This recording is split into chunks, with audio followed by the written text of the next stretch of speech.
Hello there, and welcome back to the Sleepless Scientist.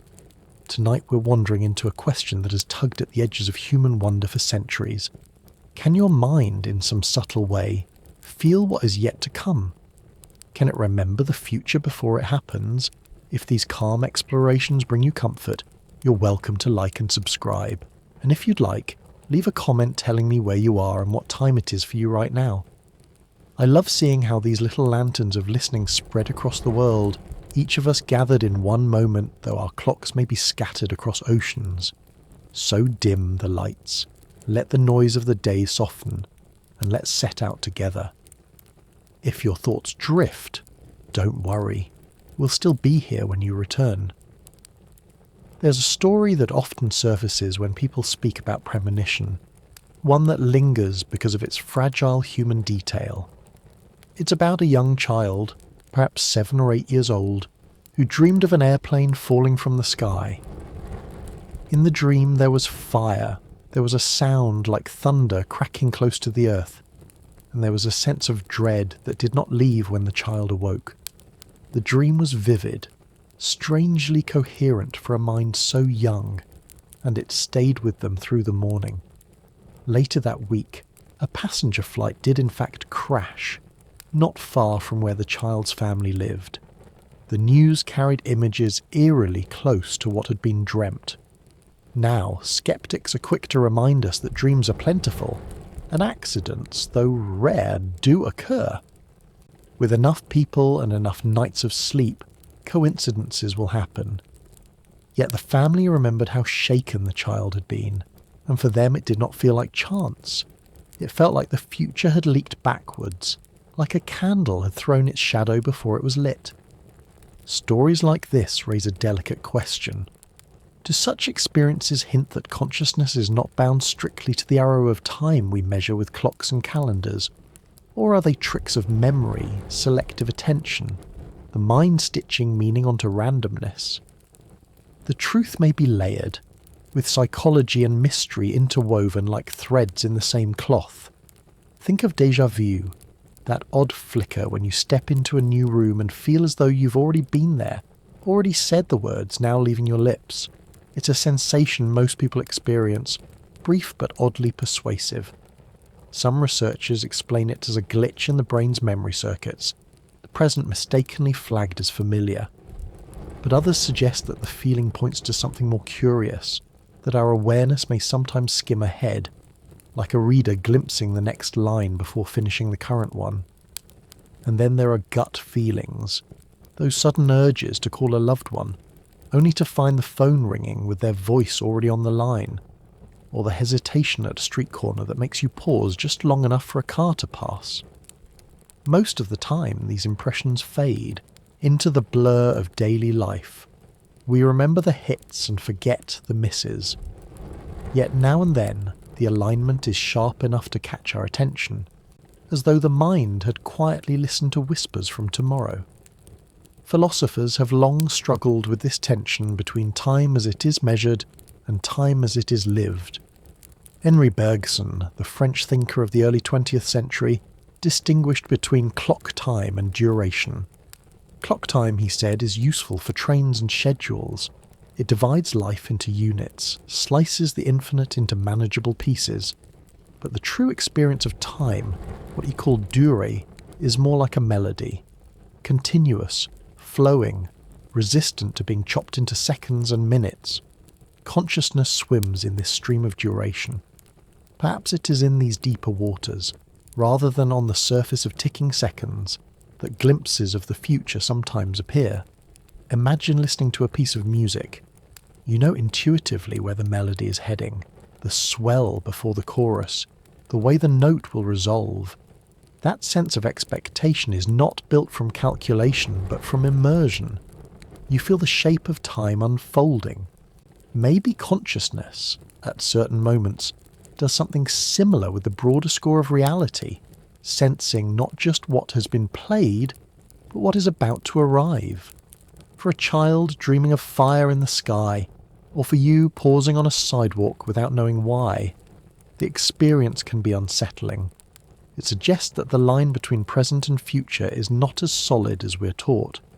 Instead, it may be porous, with impressions drifting both ways, like perfume seeping under a doorframe. Of course, science approaches such claims with caution. Anecdotes are powerful for those who live them, but they do not easily bend to controlled study. Yet, as we'll see in the sessions to come, there have been attempts, experiments designed to test whether bodies and minds respond before events occur, whether skin, heart or brain ripple with anticipation of a future not yet revealed. But before we dive into laboratories and statistics, it's worth pausing with the human side of the mystery. Every culture, every family has stories of forewarning dreams, of uncanny feelings, of knowledge that seems to have arrived too soon. There may be coincidences, there may be errors of perception, yet they persist like folklore that refuses to fade. That persistence itself tells us something. Human beings sense that time might not be a straight corridor, but more like a house of many doors, some of which open earlier than expected. So tonight, as you drift into your own dreams, perhaps you will notice how they are shaped, not only by what has happened, but by what might. And maybe, just maybe, you will carry a fragment of tomorrow back with you when you wake. When the night closes in and the mind sinks beneath waking thought, dreams arrive like quiet messengers. They can be whimsical, absurd, or stitched from the fabric of daily memory. Yet sometimes they carry a weight that lingers long after waking, as though they belong not only to the past but also to a tomorrow not yet lived. Throughout history, dreams with this uncanny quality have been recorded with awe and unease. Consider the story of Abraham Lincoln. In the spring of 1865, just days before his assassination, Lincoln told his wife and close friends about a strange dream. In it, he walked through the White House and found rooms draped in mourning, a coffin guarded by soldiers, the sound of grief echoing in the halls. He asked one of the mourners who had died, and the answer came: the president. Days later, the dream became chillingly real. Of course, skeptics argue that retellings of such dreams can grow more dramatic after the fact, shaped by hindsight. Yet the persistence of such accounts through centuries suggests something deeply human is at play. In the 1960s and 70s, a group of researchers at the Maimonides Medical Center in New York tried to move beyond anecdotes. They built what was, in essence, a dream laboratory. Participants slept in special rooms while their brain waves and eye movements were monitored. At intervals, they were gently awakened from rapid eye movement sleep, the stage when dreams are most vivid, and asked to report what they had seen. In some experiments, a separate person, often called a sender, focused on an image chosen randomly by the researchers, trying to mentally project it to the dreamer. When the dream reports were later compared to the target images, judges found striking correspondences more often than chance would predict.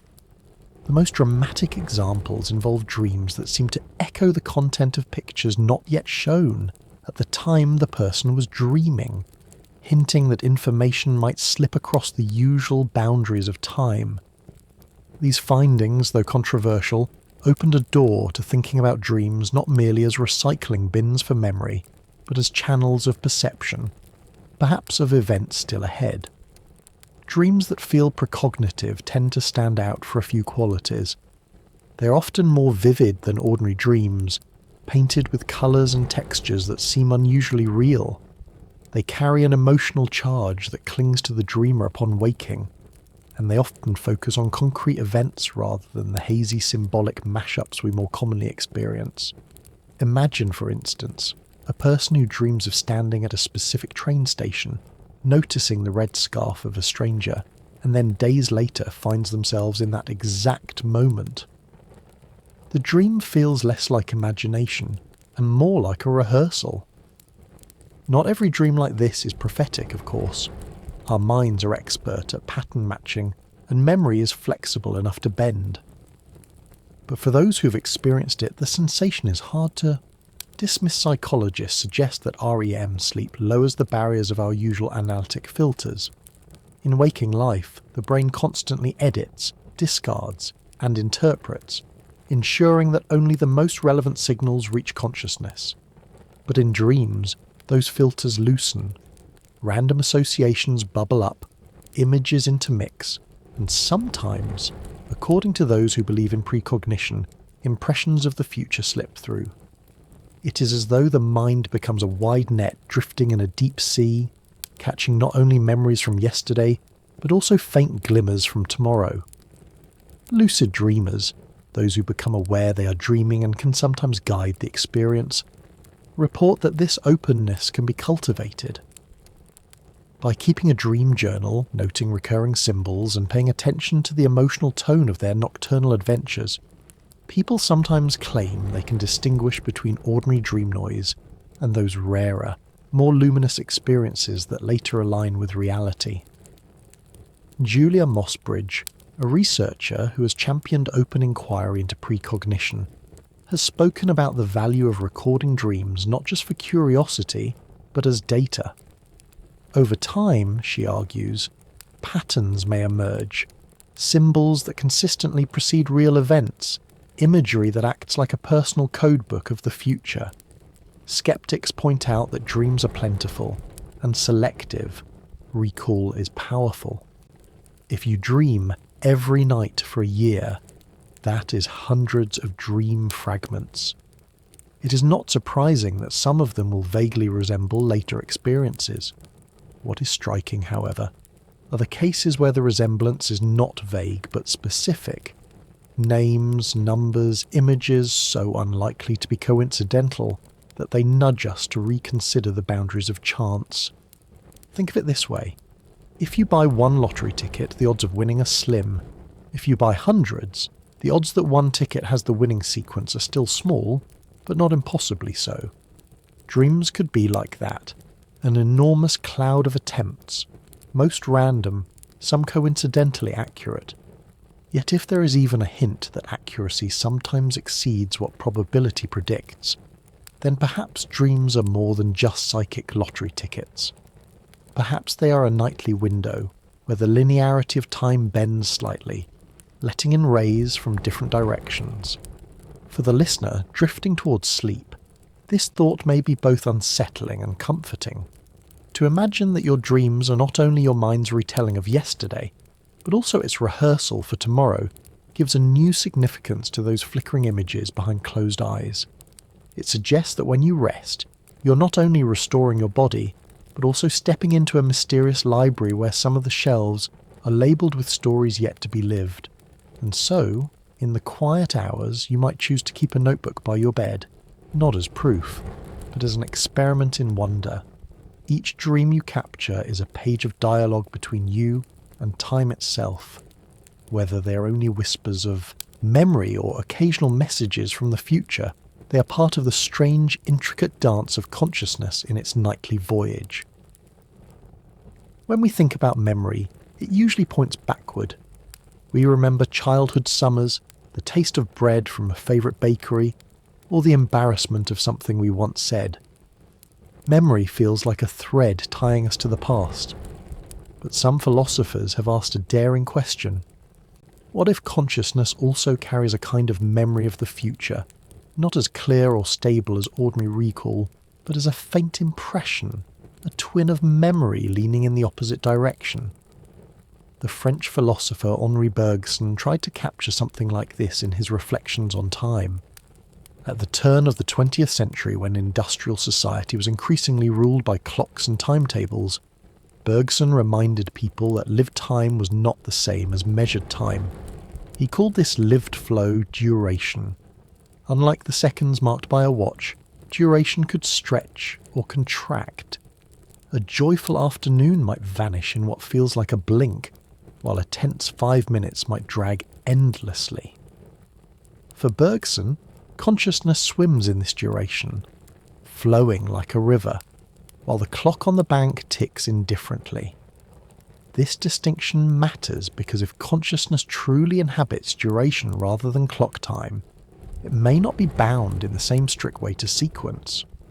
Just as music is not understood note by note but as a continuous melody, Bergson argued that consciousness apprehends time as a whole, with past, present and future interwoven. When you listen to a song, you do not forget the notes already played, and you anticipate the resolution of those still to come. Your awareness holds them all at once, braided into a single experience. Perhaps the same is true on a larger scale. Maybe consciousness, in certain states, can sense the approach of future notes even before they are struck. Consider déjà vu again, that fleeting certainty that a moment has already been lived. Neuroscience offers explanations, a hiccup in the brain's memory system, or a brief overlap in processing streams that makes the present feel like recall.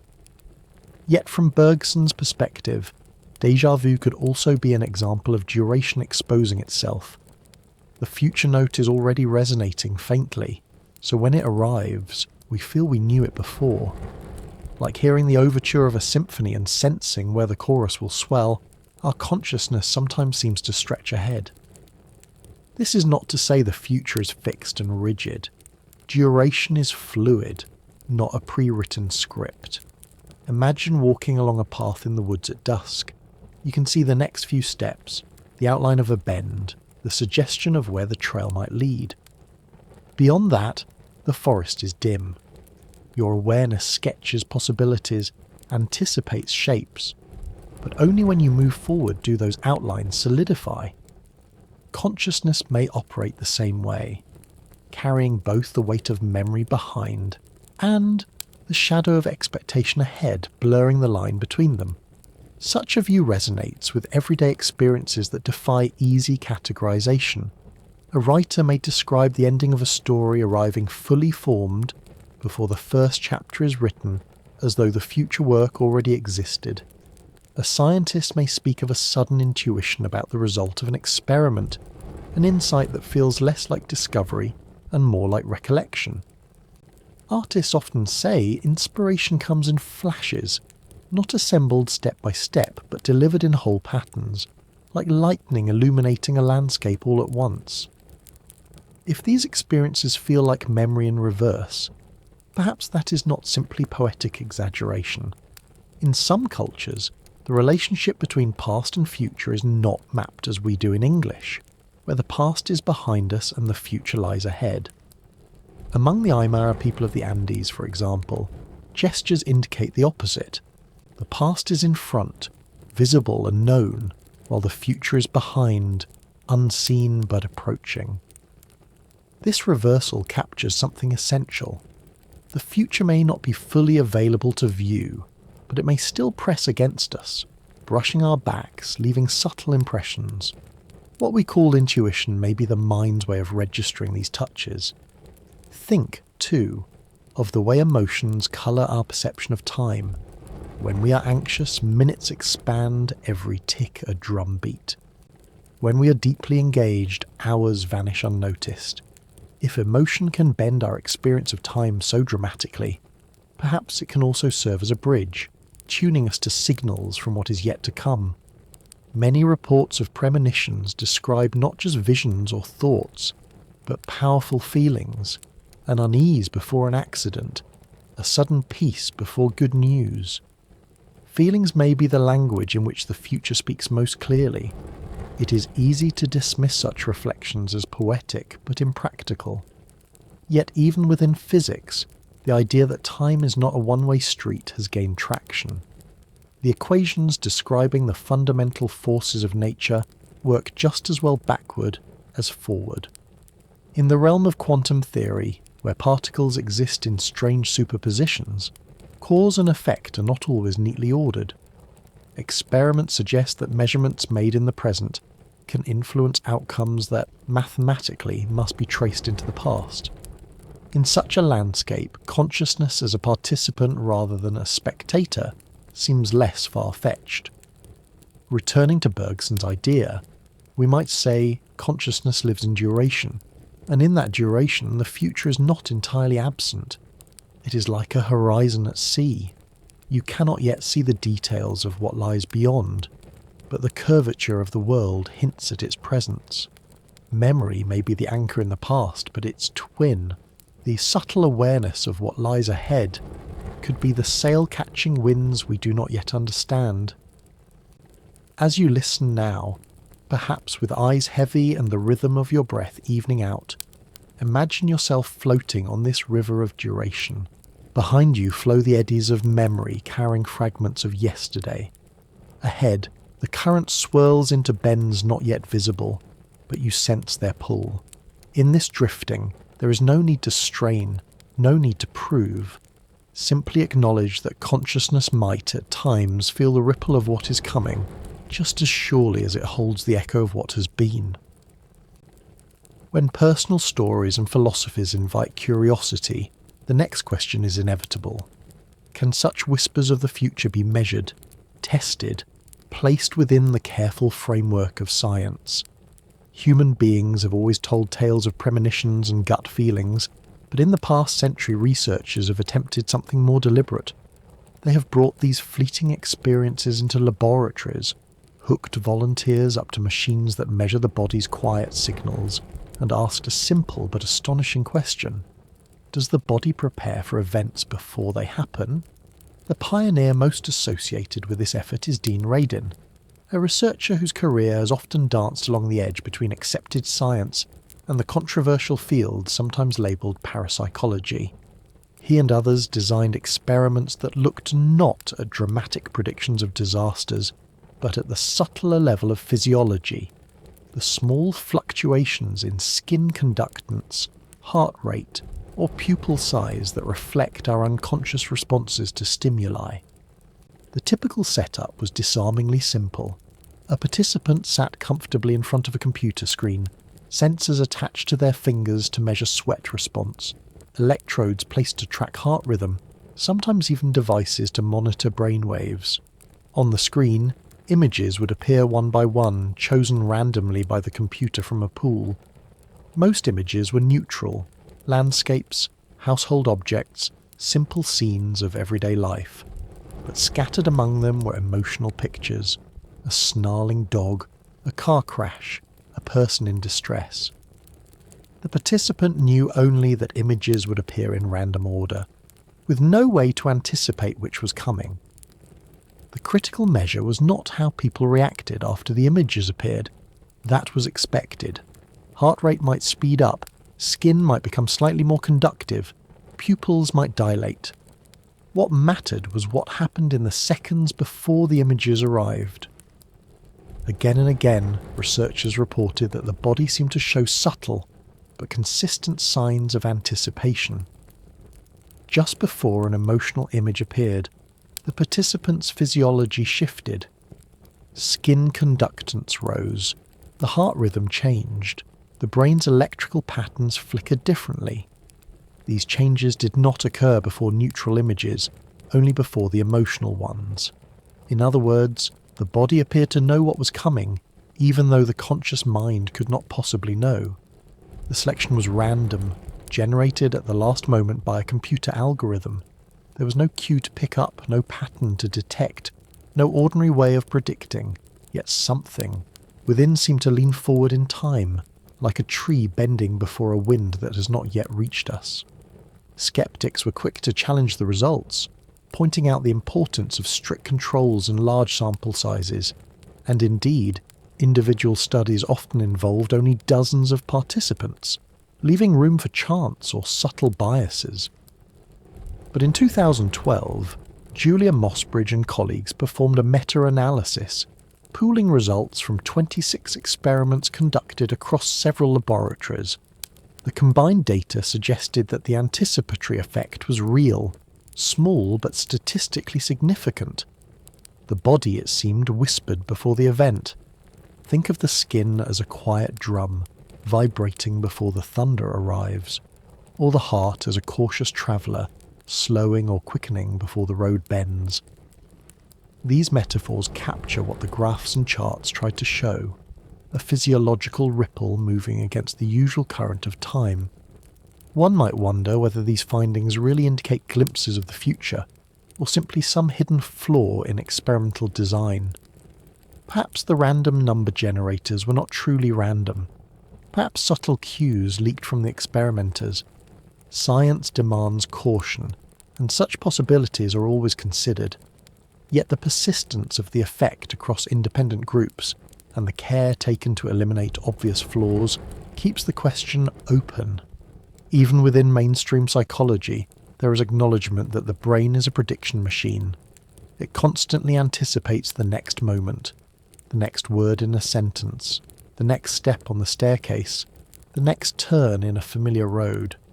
That is how we move fluidly through life rather than pausing at every instant. Perhaps some suggest presentiment studies reveal this predictive machinery at work in ways not yet understood. Perhaps the brain and the body it steers are tuned more broadly than we imagine, catching patterns that stretch beyond the immediate present. And yet, those who study these effects insist that the patterns are too precise to be explained only as ordinary prediction. The images are randomly selected at the very last moment, with no sequence to learn. The physiological responses align specifically with the emotional images, not with the neutral ones. Something more enigmatic seems to be at play. Imagine sitting in such an experiment yourself.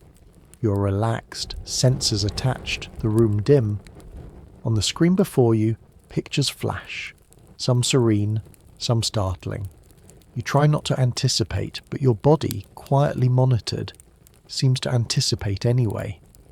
Perhaps your skin sweats a fraction more just before the photo of a snarling animal. Perhaps your heart stutters slightly before the crash scene. You do not notice it consciously, but the machines record it faithfully. Later, the researcher shows you the graph, a curve rising seconds before the image appeared, a wave before the pebble touched water. It is in moments like this that science and mystery press close together. The data, suggest a small but consistent effect. The implications, if taken at face value, challenge the very structure of how we think time works. Yet the tone in which the results are presented is often cautious, careful, acknowledging that extraordinary claims demand extraordinary evidence. The conversation continues, balancing skepticism with curiosity, dismissal with wonder. For our purposes tonight, drifting on the edge of sleep, the details of statistical significance are less important than the image they suggest. Consciousness, or at least the body it inhabits, leaning slightly forward as though sensitive to ripples from what has not yet happened. The presentiment experiments do not prove that the future is fixed, or that we can read it at will, but they hint that the boundary between now and later is more porous than we once believed, that we may already be participants in a larger flow of time, sensing its currents even when we cannot name them. And perhaps this is enough to carry us gently onward, to consider other experiments, other ways in which the mind seems to reach across the line between today and tomorrow. If the body sometimes stirs before the future arrives, could the mind itself show a similar capacity? In the early years of the 21st century, the psychologist Darrell Bem set out to explore this question in a way that was both simple and, in its implications, profoundly unsettling. His experiments did not involve dream visions or mystical symbols. They were conducted with college students, computers, and the familiar tools of cognitive psychology. Yet, they touched the same nerve. The possibility that cause and effect may not always flow in the order we expect. Bem's most discussed work was published in 2011 under the title Feeling the Future.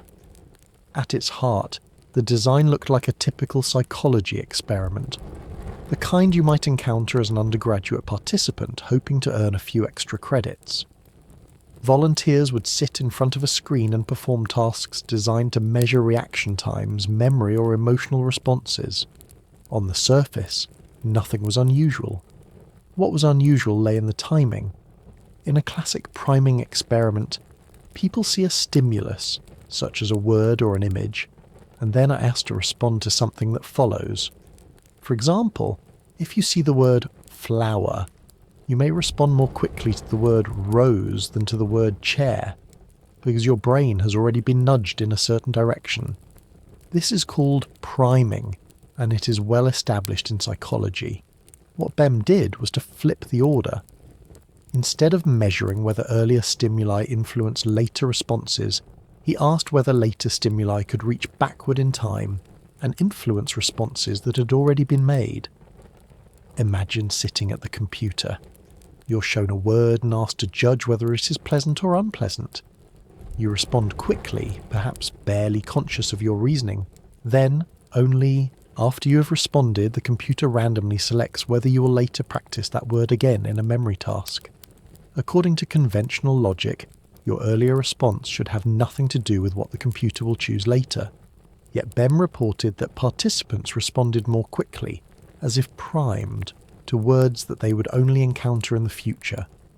In another version, participants were shown pairs of curtains on a screen, told that behind one curtain was a picture, and behind the other nothing but grey. They clicked to guess which one hid the image. The computer randomly decided at the moment of the click where to place the picture, yet Bem found that participants chose the correct curtain more often than chance would predict, especially when the hidden image was erotic or emotionally charged. The implication, again, was that information from the future somehow leaked backward into the present decision. These results sparked intense debate. Critics pointed out the need for replication, and indeed many follow-up studies found smaller or inconsistent effects. Questions were raised about statistical methods, data selection, and the possibility of unconscious cues. The scientific community, committed to careful standards, largely greeted the findings with skepticism. Yet the controversy itself revealed something important. Even within the walls of established psychology, the possibility of time-reversed effects was not impossible to test. The experiments could be done. They could be measured, graphed, scrutinized. The very act of conducting them shifted the conversation. For those drifting with us tonight, the details of p-values and replication debates may not be the most soothing bedtime reading. What matters is the gentle image they suggest. Imagine memory as a two-sided mirror. On one side, it reflects what has already happened. On the other, more faintly, it reflects what is still approaching. Most of the time, we look only at the brighter surface. But now and then, if the angle is just right, the dimmer reflection glimmers through. Bem's experiments were like attempts to polish that hidden side of the mirror to see if it could be made visible in controlled conditions.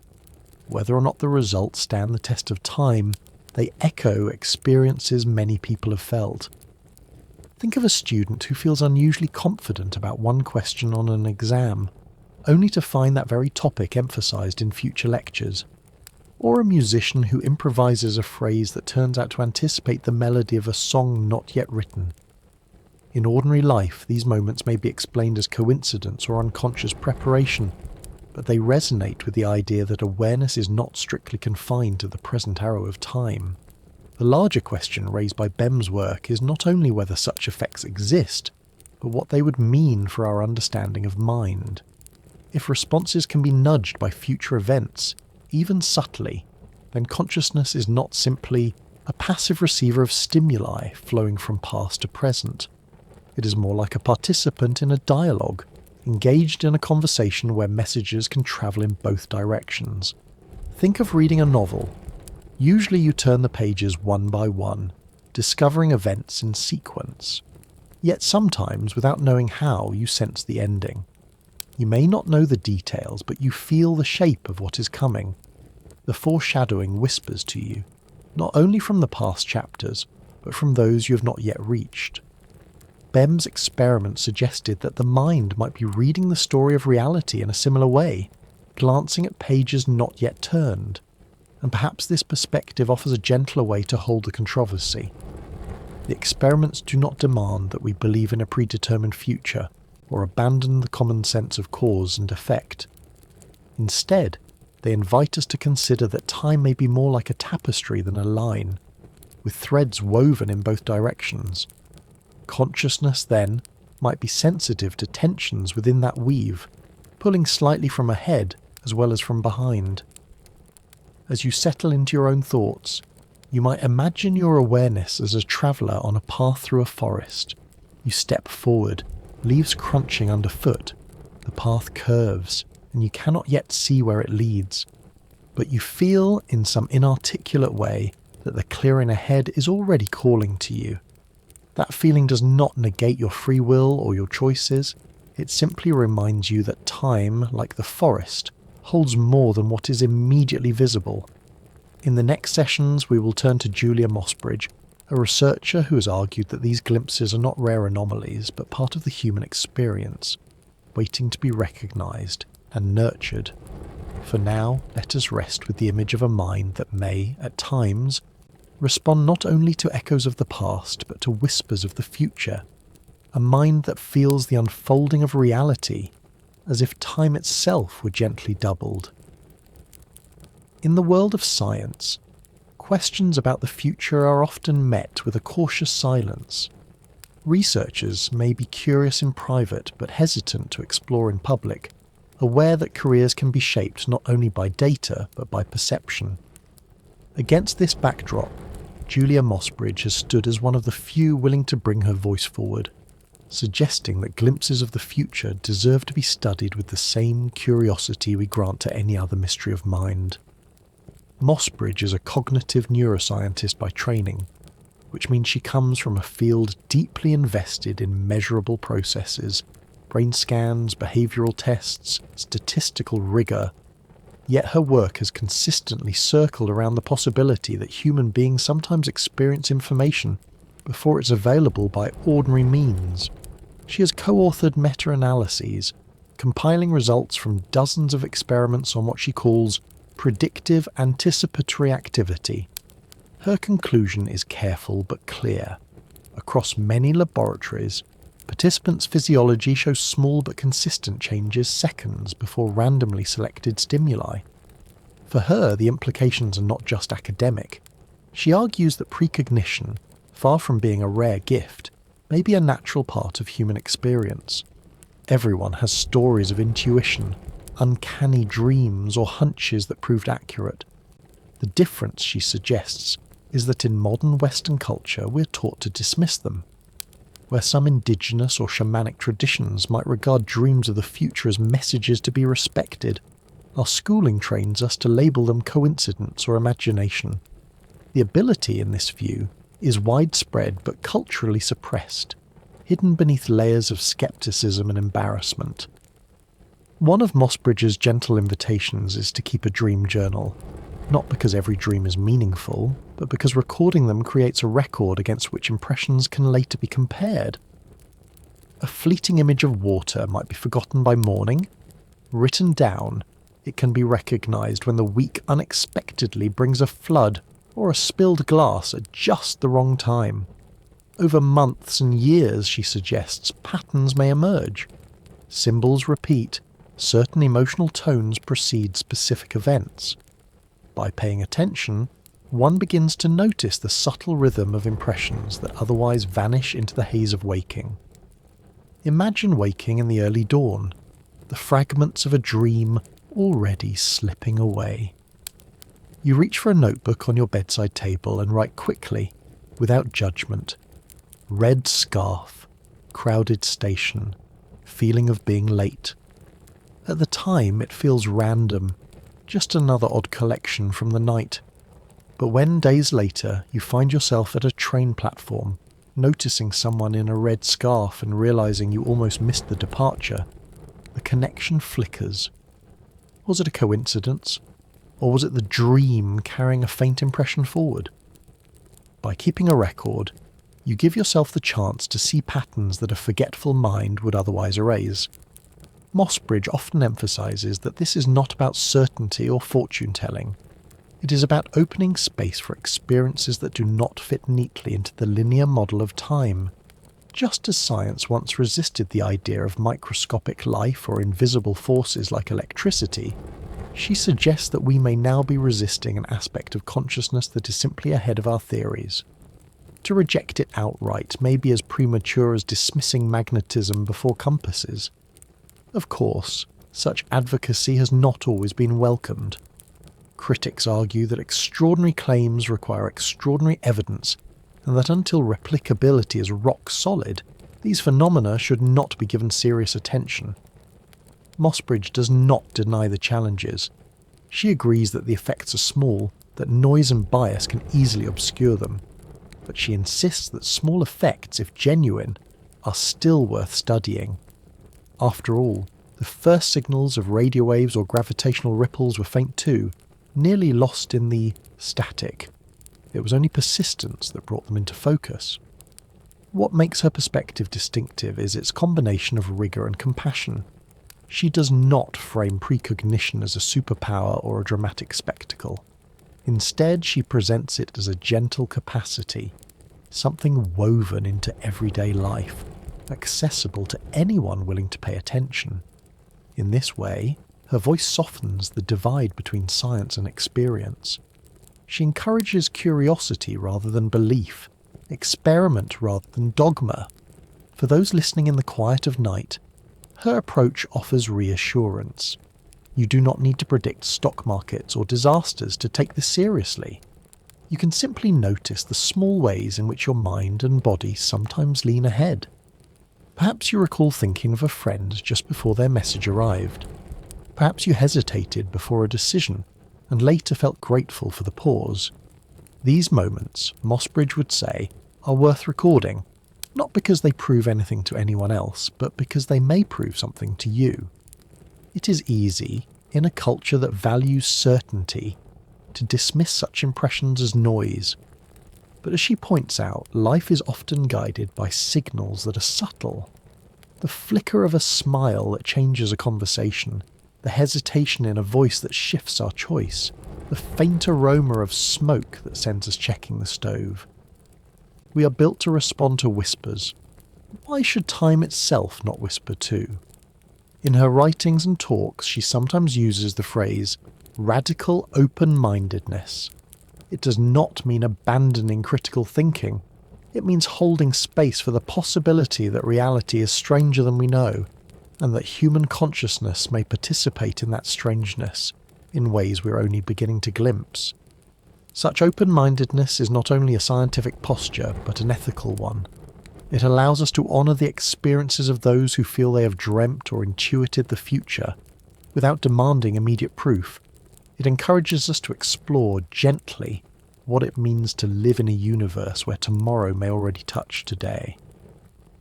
As we drift further into this exploration, we will consider not only personal experiences and laboratory studies, but the frameworks of physics and biology that might make such phenomena possible. For now, though, let Mossbridge's perspective settle like a quiet assurance that precognition is not something exotic or inaccessible, but something woven into the ordinary fabric of life, waiting for us to notice, record, and respect it. Physics is often imagined as a language of absolutes, all numbers and equations, far removed from the human heart. But if you look closely, you find that even physics carries mysteries that feel strangely familiar to the questions of dreams and premonitions. One of these mysteries is the way its deepest equations treat time.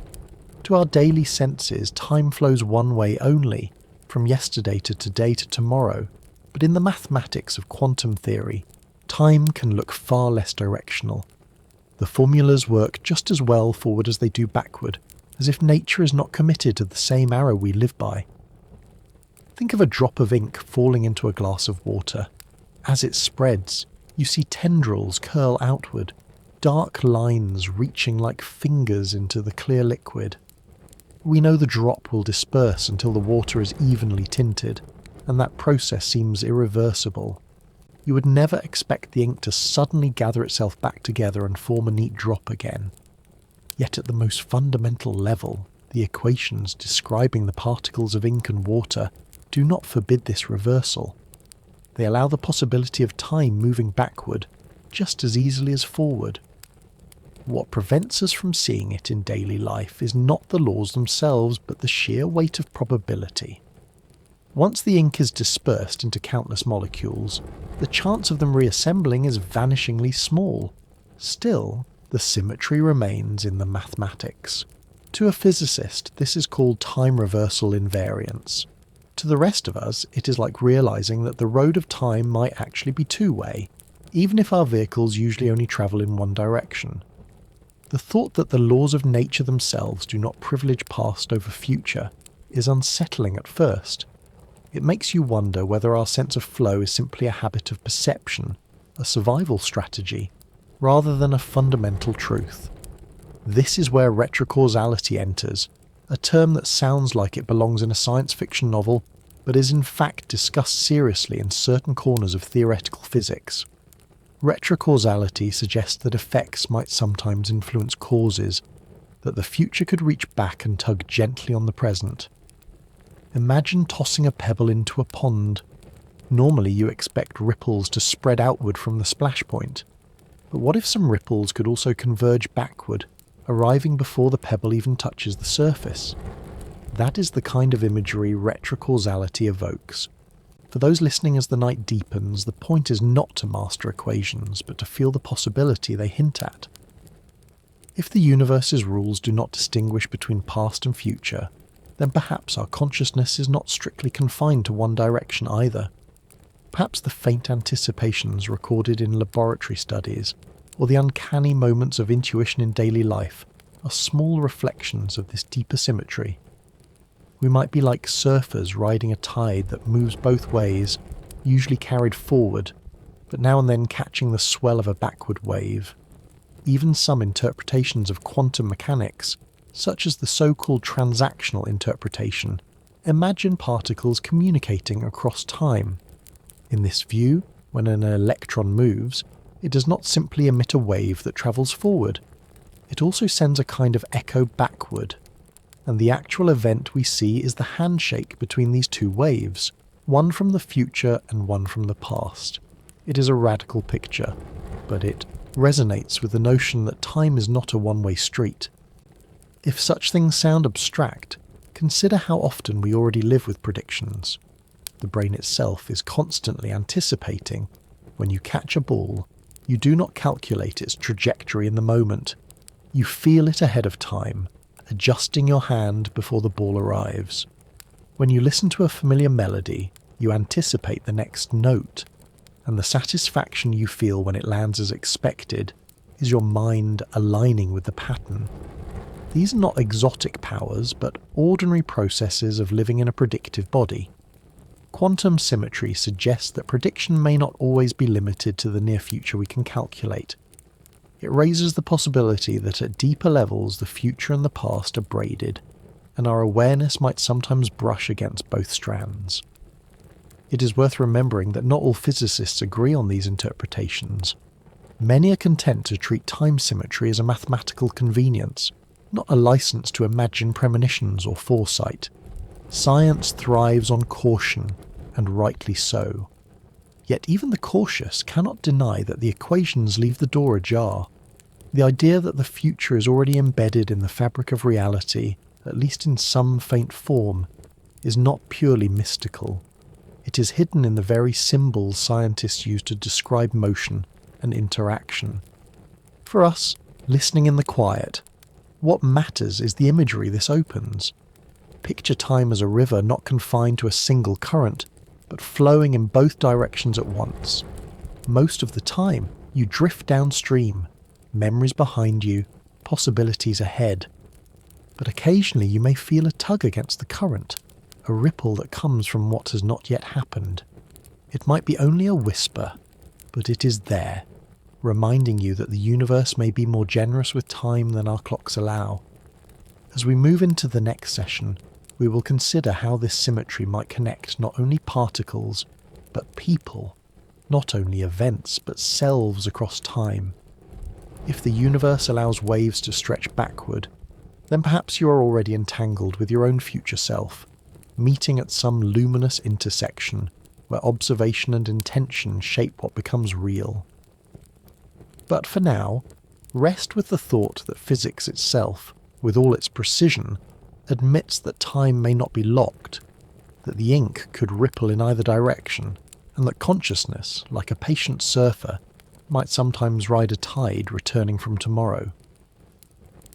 If time can be two-way, as the physicists whisper through their equations, then perhaps we are not only drifting downstream, but also subtly connected to the currents ahead. The idea of entanglement is often described with pairs of particles.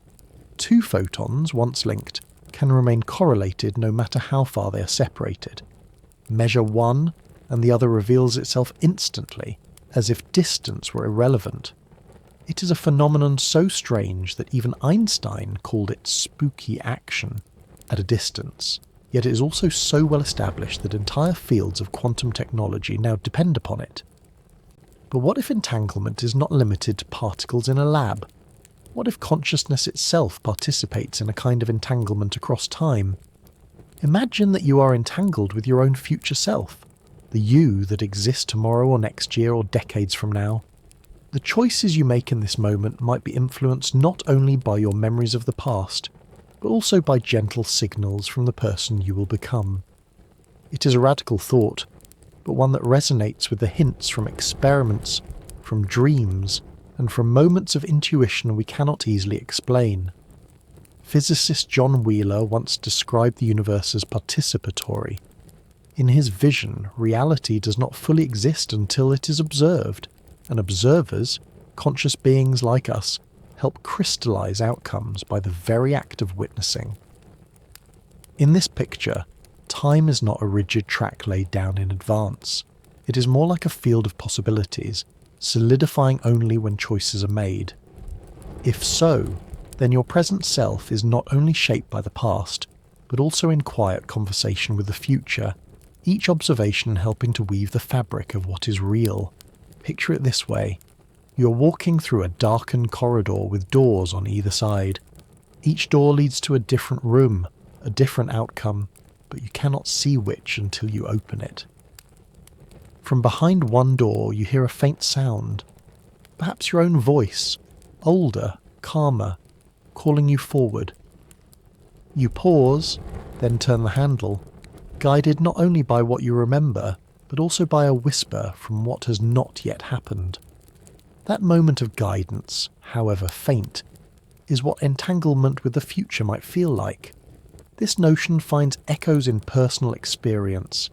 Many people describe decisions that felt curiously destined, as though some later version of themselves was already waiting at the end of the path. A career chosen seemingly by chance, a friendship struck up on a whim, a journey begun without planning. Later, looking back, it feels inevitable, as if the future was quietly tugging all along. Skeptics say this is only the bias of hindsight, our minds weaving coherence after the fact. Yet the emotional quality of such experiences often feels different, marked by a deep sense of recognition, as though two versions of the self had briefly shaken hands across time. Entanglement across time has even been suggested in certain interpretations of quantum mechanics.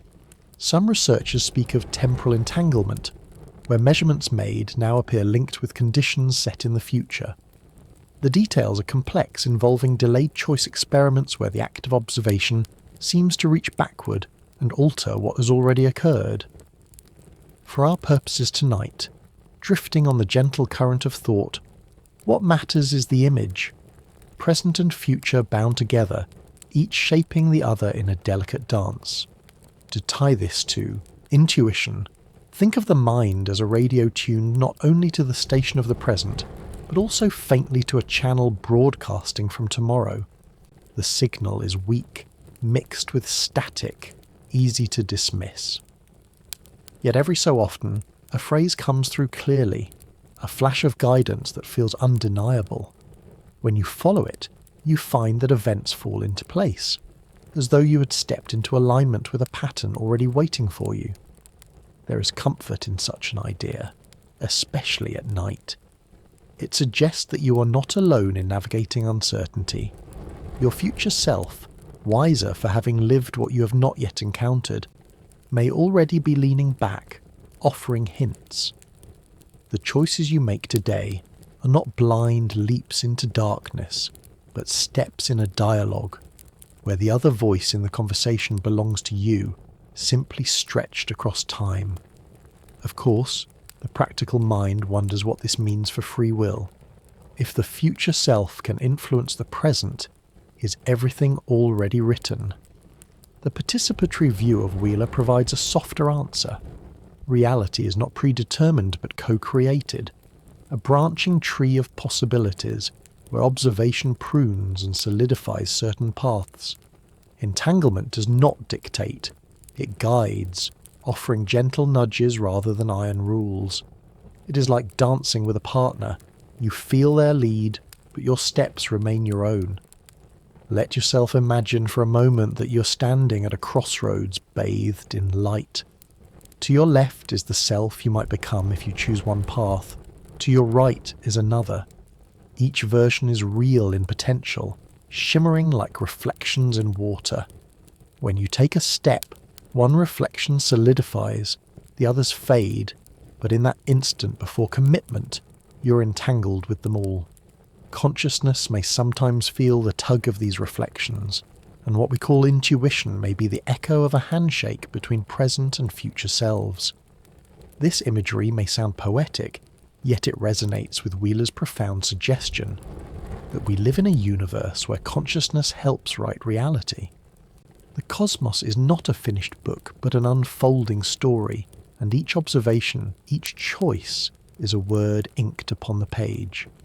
In such a story, it is natural that the writer might sometimes glimpse ahead, sensing the tone of the chapters yet to be written. So as you rest tonight, consider that you are not a solitary traveller moving helplessly into an unknown tomorrow. You're also in quiet contact with what waits ahead, meeting yourself at luminous intersections of choice, in dreams, in intuition, in the subtle shifts of heart and mind. You may already be brushing against the hand of the future, guiding yourself gently home. When we speak of particles and equations, it can feel abstract, as though the strange behaviours of time and entanglement belong only to distant laboratories. But what if these same principles are woven quietly into living systems? Nature has a way of making use of every subtle advantage, and there is growing evidence that biology may already be tuned to quantum phenomena in ways that allow creatures, including ourselves, to reach into the unseen.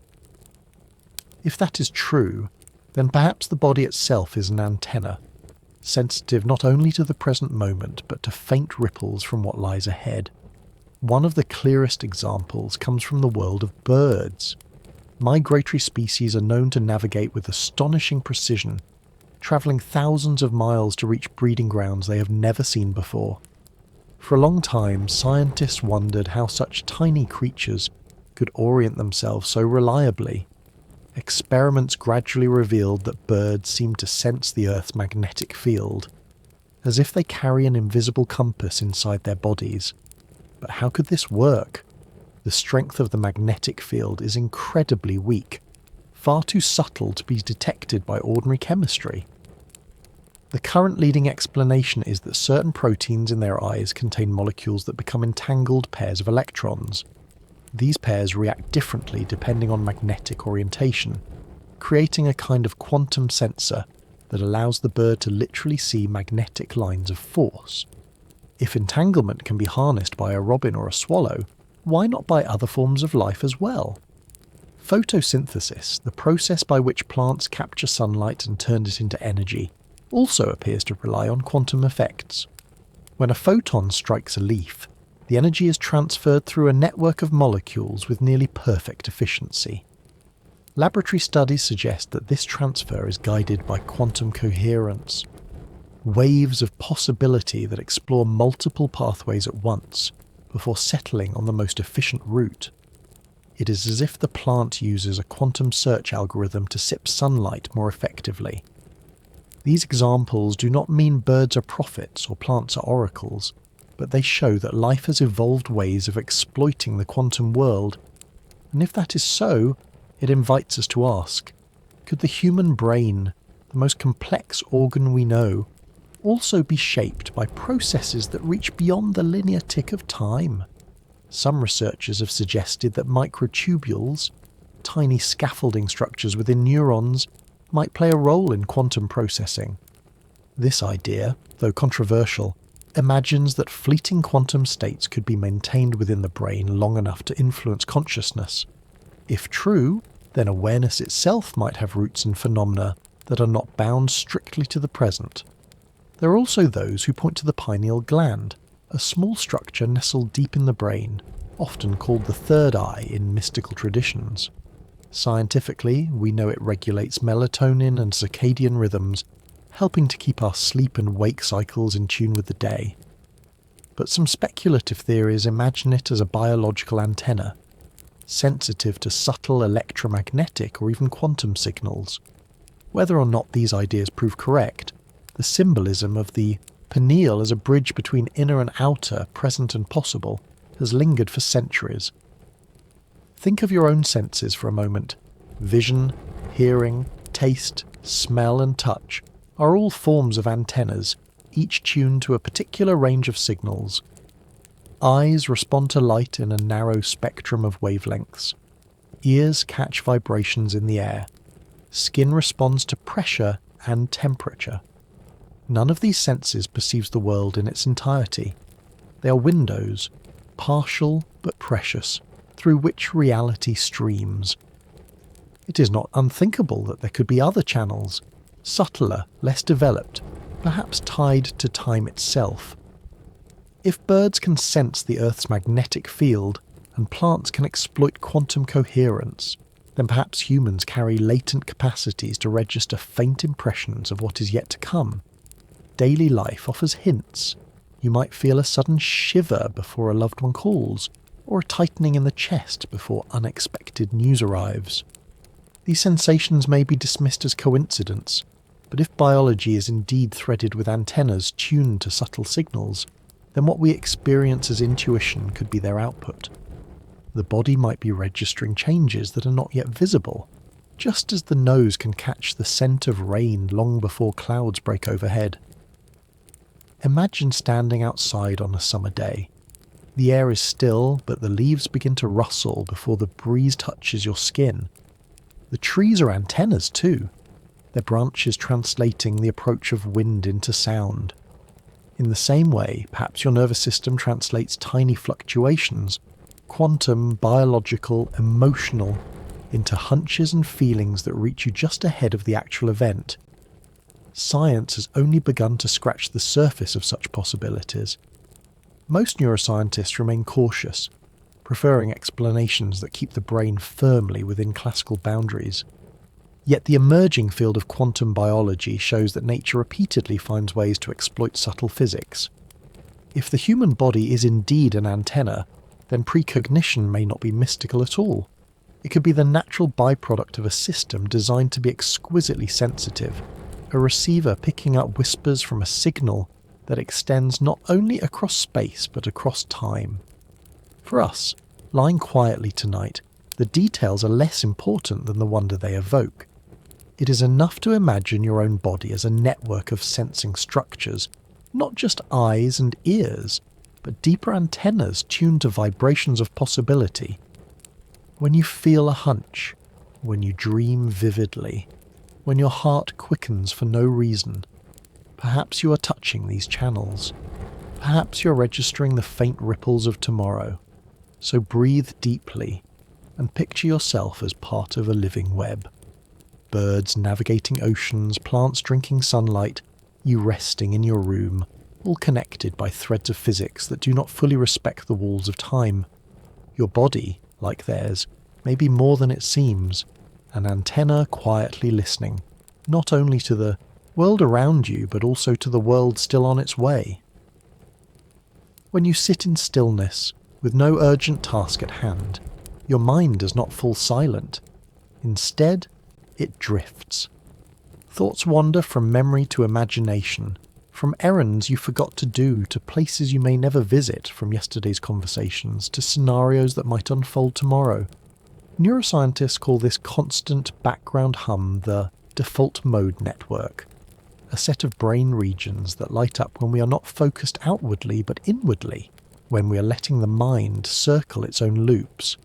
The default mode network, or DMN, is not a single structure, but a symphony of regions.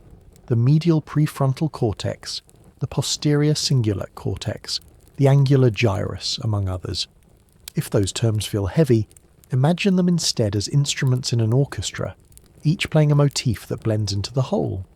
What emerges is not silence, but a soft music of the self, a kind of mental rehearsal space. Within this rehearsal, past experiences are replayed and possible futures are imagined. We may not notice it, but much of our daydreaming involves the simulation of what might come next.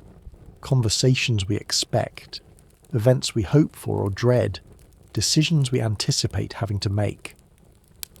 The DMN is, in this sense, the brain's quiet workshop of foresight.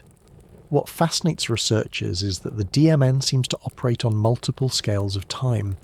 It stitches together memory from the past, projects into the near future, and sometimes leaps further ahead, imagining scenarios far beyond the immediate. Most of the time, this is mundane. You picture yourself making breakfast tomorrow, or walking into the office, or meeting a friend. But occasionally, these projections seem to go further, to sketch outlines that later materialize in uncanny ways. Could it be that the same loops that prepare us for ordinary life also make us receptive to signals drifting in from the not yet? Consider how musicians practice. A pianist rehearsing for a concert may play a passage over and over until the fingers know it by heart. Yet long before the concert begins, the notes are already alive in the mind. The performance exists in potential, rehearsed so thoroughly that it feels as though it has already happened. The DMN may be doing something similar for all of us, quietly rehearsing moments that are still on their way, sometimes with such accuracy that when they arrive, we feel as though we had already lived them. Brain imaging studies have shown that when people imagine future events, the very same networks activate as when they recall past events. Memory and foresight are twins, housed in overlapping circuits. To remember is, neurologically speaking, not so different from to imagine. This intertwining suggests that our sense of time may be less about recording and predicting than about weaving both directions into one continuous tapestry. If memory can reach back and foresight can reach forward, perhaps both are simply variations of the same deeper function, the brain's ability to situate us in time. There is also evidence that the right hemisphere of the brain, often associated with broad holistic processing, plays a special role in these temporal projections. While the left hemisphere tends to handle detail and sequence, the right seems better at pattern recognition and intuition. When people report sudden hunches or the sense of just knowing, it is often the right hemisphere that shows heightened activity. Some researchers have speculated that this hemisphere may be more open to impressions that do not fit linear logic, flashes of intuition that feel less like deduction and more like reception. Imagine again the pianist, but this time not following sheet music note by note. Instead, she is improvising, letting her hands wander across the keys, guided by patterns she feels rather than calculates. The right hemisphere, like this improviser, may be less bound to sequence and more tuned to overall resonance. If intuition is indeed a kind of entanglement with what lies ahead, then perhaps this hemisphere is the antenna, catching melodies not yet played. It is tempting to think of the brain as a computer, calculating inputs and outputs strictly linear, but in truth it is more like an ecosystem, alive with loops, feedback and resonance. Within this ecosystem, predictive processes abound. Neurons fire in anticipation of sensory input. Circuits prepare for movement before the muscles move. Even perception itself is not passive. The brain is constantly guessing what the eyes will see and updating those guesses. We live, in a sense, in a world of predictions layered over raw input, a simulation constantly updated by reality. If so, then it is not such a leap to imagine that the predictive reach could extend further than we usually acknowledge. Most of the time, these loops anticipate seconds or minutes ahead, where the ball will land, what word will come next. But if consciousness is not limited by strict clock time, the same loops might sometimes resonate with longer arcs, catching glimpses of patterns unfolding hours, days, or even years away. This does not mean the brain is a crystal ball. Predictions can be wrong, often spectacularly. The loops are noisy, full of false positives, yet within that noise there may be genuine signals. The trick is in learning how to listen. Just as a pianist can tell when a melody rings true, we may sometimes feel when an intuition carries the weight of authenticity. That feeling is not born from calculation but from resonance, a subtle alignment between present loops and future echoes. So tonight, as your own mind drifts in quiet loops, imagine it as an orchestra rehearsing not only the music of your past but the melodies of what may yet come. Picture the neurons as players, some strict and methodical, others improvisational and daring, together producing a score that blends memory and anticipation. Within that music you may sometimes catch a phrase from tomorrow, already rehearsed, already humming softly in the background, waiting to meet you when the curtain of time rises. If the brain is already looping through possibilities, rehearsing futures in its quiet symphony, then what determines which of those futures shines most brightly? Why do some impressions remain vague, like smoke drifting apart, while others feel sharp, undeniable, and charged with meaning? Many researchers suggest that the difference lies in emotion and intention, the invisible amplifiers of human experience. Think of a radio signal. When the transmission is weak, static overwhelms the message, and all you hear are fragments. But when the signal is strong, the melody comes through clearly. Emotion functions much like this amplifier. When an upcoming event carries emotional weight, danger, desire, deep care, the body and mind seem to tune in more strongly. Presentiment studies, for example, consistently find that anticipatory physiological changes appear most reliably before emotionally charged images. Neutral pictures barely register, but show a photograph of a snarling dog or a loved one in peril, and the body responds seconds before the image arrives. It is as if emotion strengthens the volume of the signal, pushing it above the static of noise. We see this reflected in ordinary life. Parents often speak of a gut feeling about their children, a sudden sense of unease that later proves justified. The bond of care, the emotional connection, seems to sharpen perception. In stories passed down through families, a mother awakens in the night just before her child cries out in another room, or a father feels dread moments before news of an accident arrives. These anecdotes may be explained in many ways: coincidence, selective memory, but they also fit the pattern. Emotion heightens the antenna, turning whispers into warnings. Intention, too, shapes the clarity of these impressions.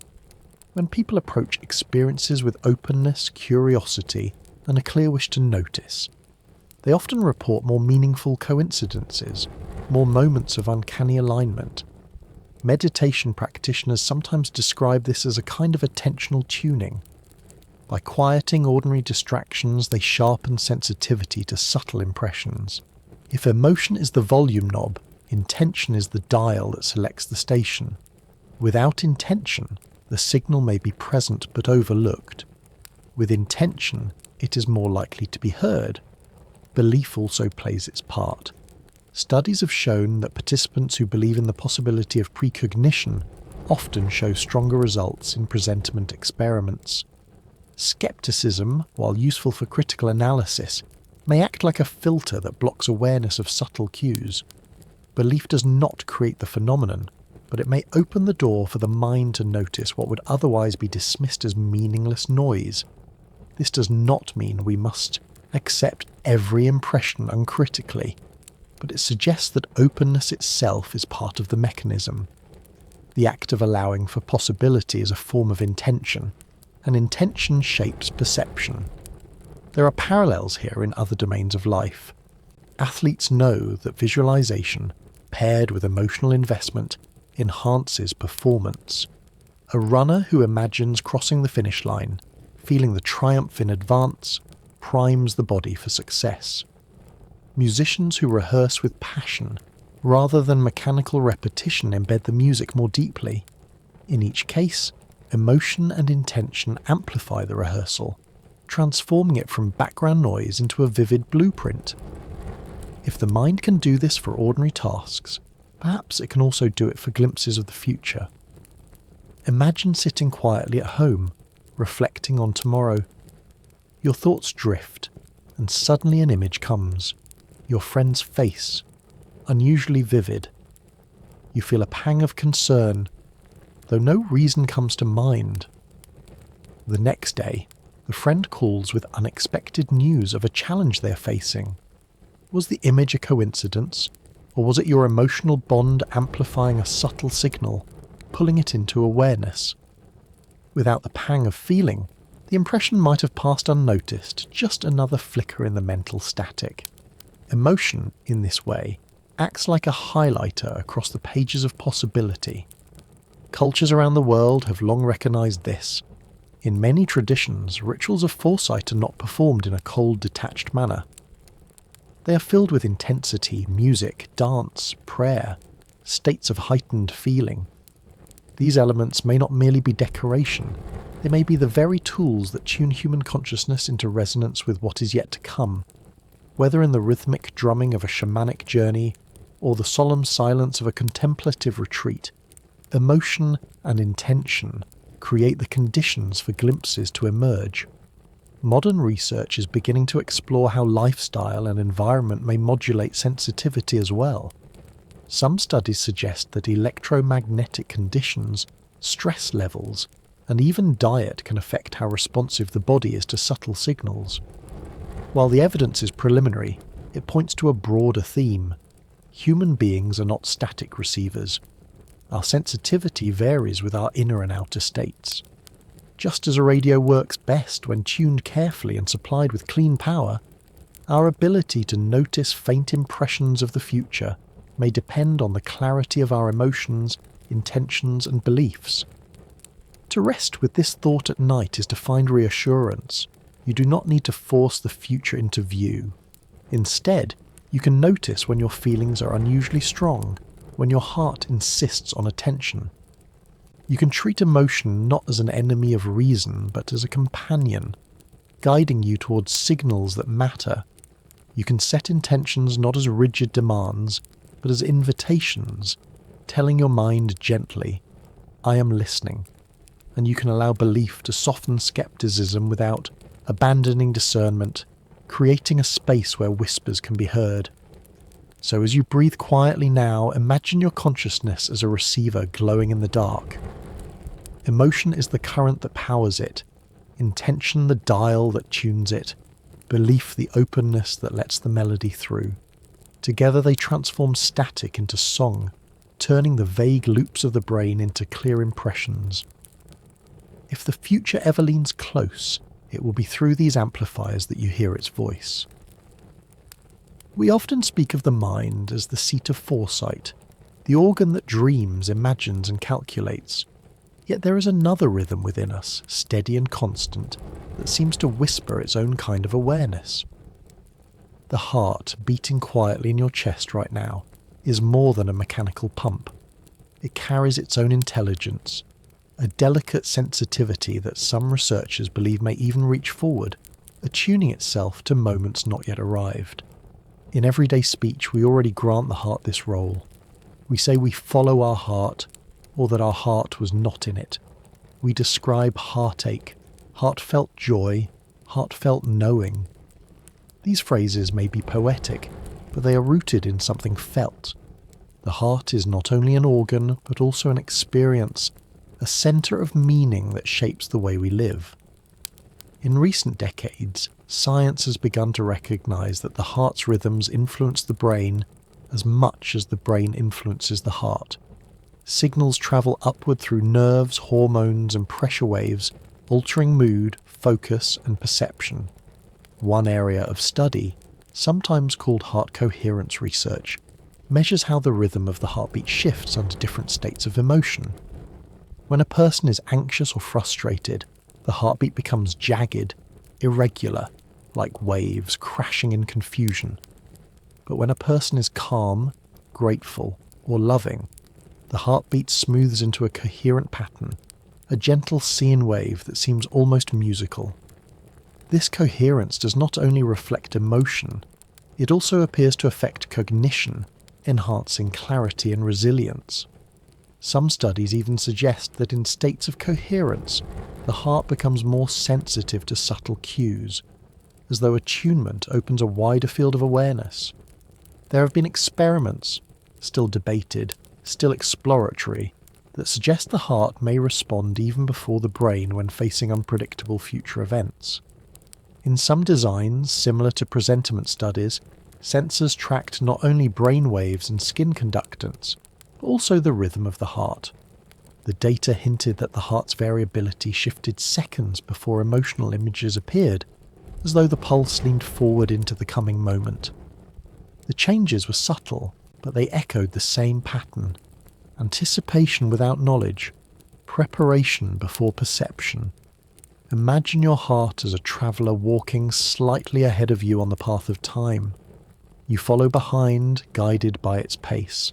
Sometimes it slows before you know why, as if sensing an obstacle in the distance. Sometimes it quickens, urging you forward, even before your mind catches sight of what approaches. To live is to walk in step with this companion, trusting that its murmurs carry wisdom even when they cannot be explained. Such an image resonates with countless personal stories. People often say, "I just knew in my heart." Lovers describe feeling drawn together before reason could justify it. Parents describe sensing danger for their children, a heaviness in the chest moments before a cry. Soldiers in the field speak of their hearts racing seconds before an ambush, instincts that saved them. Whether we explain these as heightened sensitivity, unconscious cues, or something more mysterious, the pattern remains. The heart is often the first to speak. Cultural traditions reinforce this. In ancient Egypt, the heart was considered the seat of the soul, weighed against the feather of truth in the afterlife. In Chinese medicine, the heart is the emperor of the body, governing spirit and awareness. Even in the West, where we place intellect in the brain, poetry and song return again and again to the heart as the true guide. Across time and geography, humanity has treated the heart not only as a pump but as a listener, an interpreter of life beyond reason. What might it mean if the heart is indeed an antenna of sorts, sensitive to patterns that stretch beyond the present? It does not mean the heart can tell us the stock market's future or dictate every choice. Its language is more subtle. A quickening pulse, a steady calm, a flutter of unease. These are not predictions in the strict sense, but impressions, gentle tugs that can guide awareness if we are willing to listen. The challenge is that in our noisy world, filled with constant stimulation, we rarely pause long enough to hear these murmurs. Practices like meditation, breathwork, and even simple stillness can amplify the heart's voice. When the breath slows and deepens, when attention rests quietly, the heart often settles into coherence. In this state, people report greater intuition, clearer decision-making, and a sense of alignment with something larger. Whether we call it physiology or precognition, the effect is the same. The heart becomes a steady guide, leaning gently into what comes next.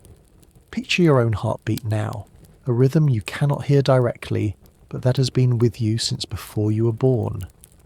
Imagine it as a drum sounding just ahead, marking the path you are walking. The drumbeat does not reveal the scenery of the future, but it keeps the pace, steadying you as you step forward. When the beat falters or quickens, you may feel the shift even if you do not know why. To listen to the heart is to listen to this drum, and perhaps also to the faint music of tomorrow carried within it. For tonight it may be enough to rest with your hand gently on your chest, feeling that rhythm. Each pulse is a moment, present yet connected to all the pulses that will come. Each beat leans ever so slightly into the next, anticipating it, guiding it. In this sense, the heart is not bound to the instant. It is always half a step into the future, always preparing the body for what is about to arrive. Its murmurs are subtle, but in their steadiness lies a wisdom that both science and story have begun to notice. When night comes and the mind wanders into dream, what remains in the morning is often fragile. A wisp of colour, a phrase of dialogue, the echo of a feeling. Dreams are like mist over water, beautiful, shifting, and gone the moment the sun climbs. Yet for those who believe that dreams sometimes carry impressions from the future, there is a quiet practice that can transform this fleeting mist into something more enduring. The keeping of a dream journal. It may seem like a small act, but writing down dreams changes the way they live in memory. The human brain is not designed to store dreams as faithfully as waking experiences. Unless captured quickly, they slip away, replaced by the tasks of the day. By setting a notebook beside your bed, you are, in a sense, placing a net in the river of the night, catching fragments before they drift downstream. The act itself signals intention. You are telling your mind, I am listening. And intention, as we've seen, acts as an amplifier. Imagine the moment of waking. The alarm has not yet rung, or perhaps you stir naturally in the early light. The dream lingers faintly, fragile as smoke. If you reach immediately for your phone or rush to the day's first duty, it evaporates. But if you stay still, eyes closed, and allow the images to rise, you may find details returning. The colour of a scarf, the shape of a doorway, the peculiar feeling of waiting in a crowded station. Writing them quickly, without worrying about sense or grammar, fixes them on the page. Over time, these notes create a record, a personal archive of nights that would otherwise be lost. People who have kept dream journals for years often report that their dreams grow more vivid, as though the act of attending strengthens the signal. It is not unlike watering a plant. Attention nourishes growth. At first, the journal may contain only fragments, a single word, a half-remembered image, but gradually, with practice, entire dream narratives unfold, rich with characters, landscapes, and emotions. Some dreamers begin to recognize recurring symbols. Perhaps water always appears before moments of change, or a particular friend arrives in dreams just before important news. These symbols form a language, unique to each dreamer, and within that language patterns may hint at connections between dream and waking life. For those interested in precognition, journaling offers something more than memory.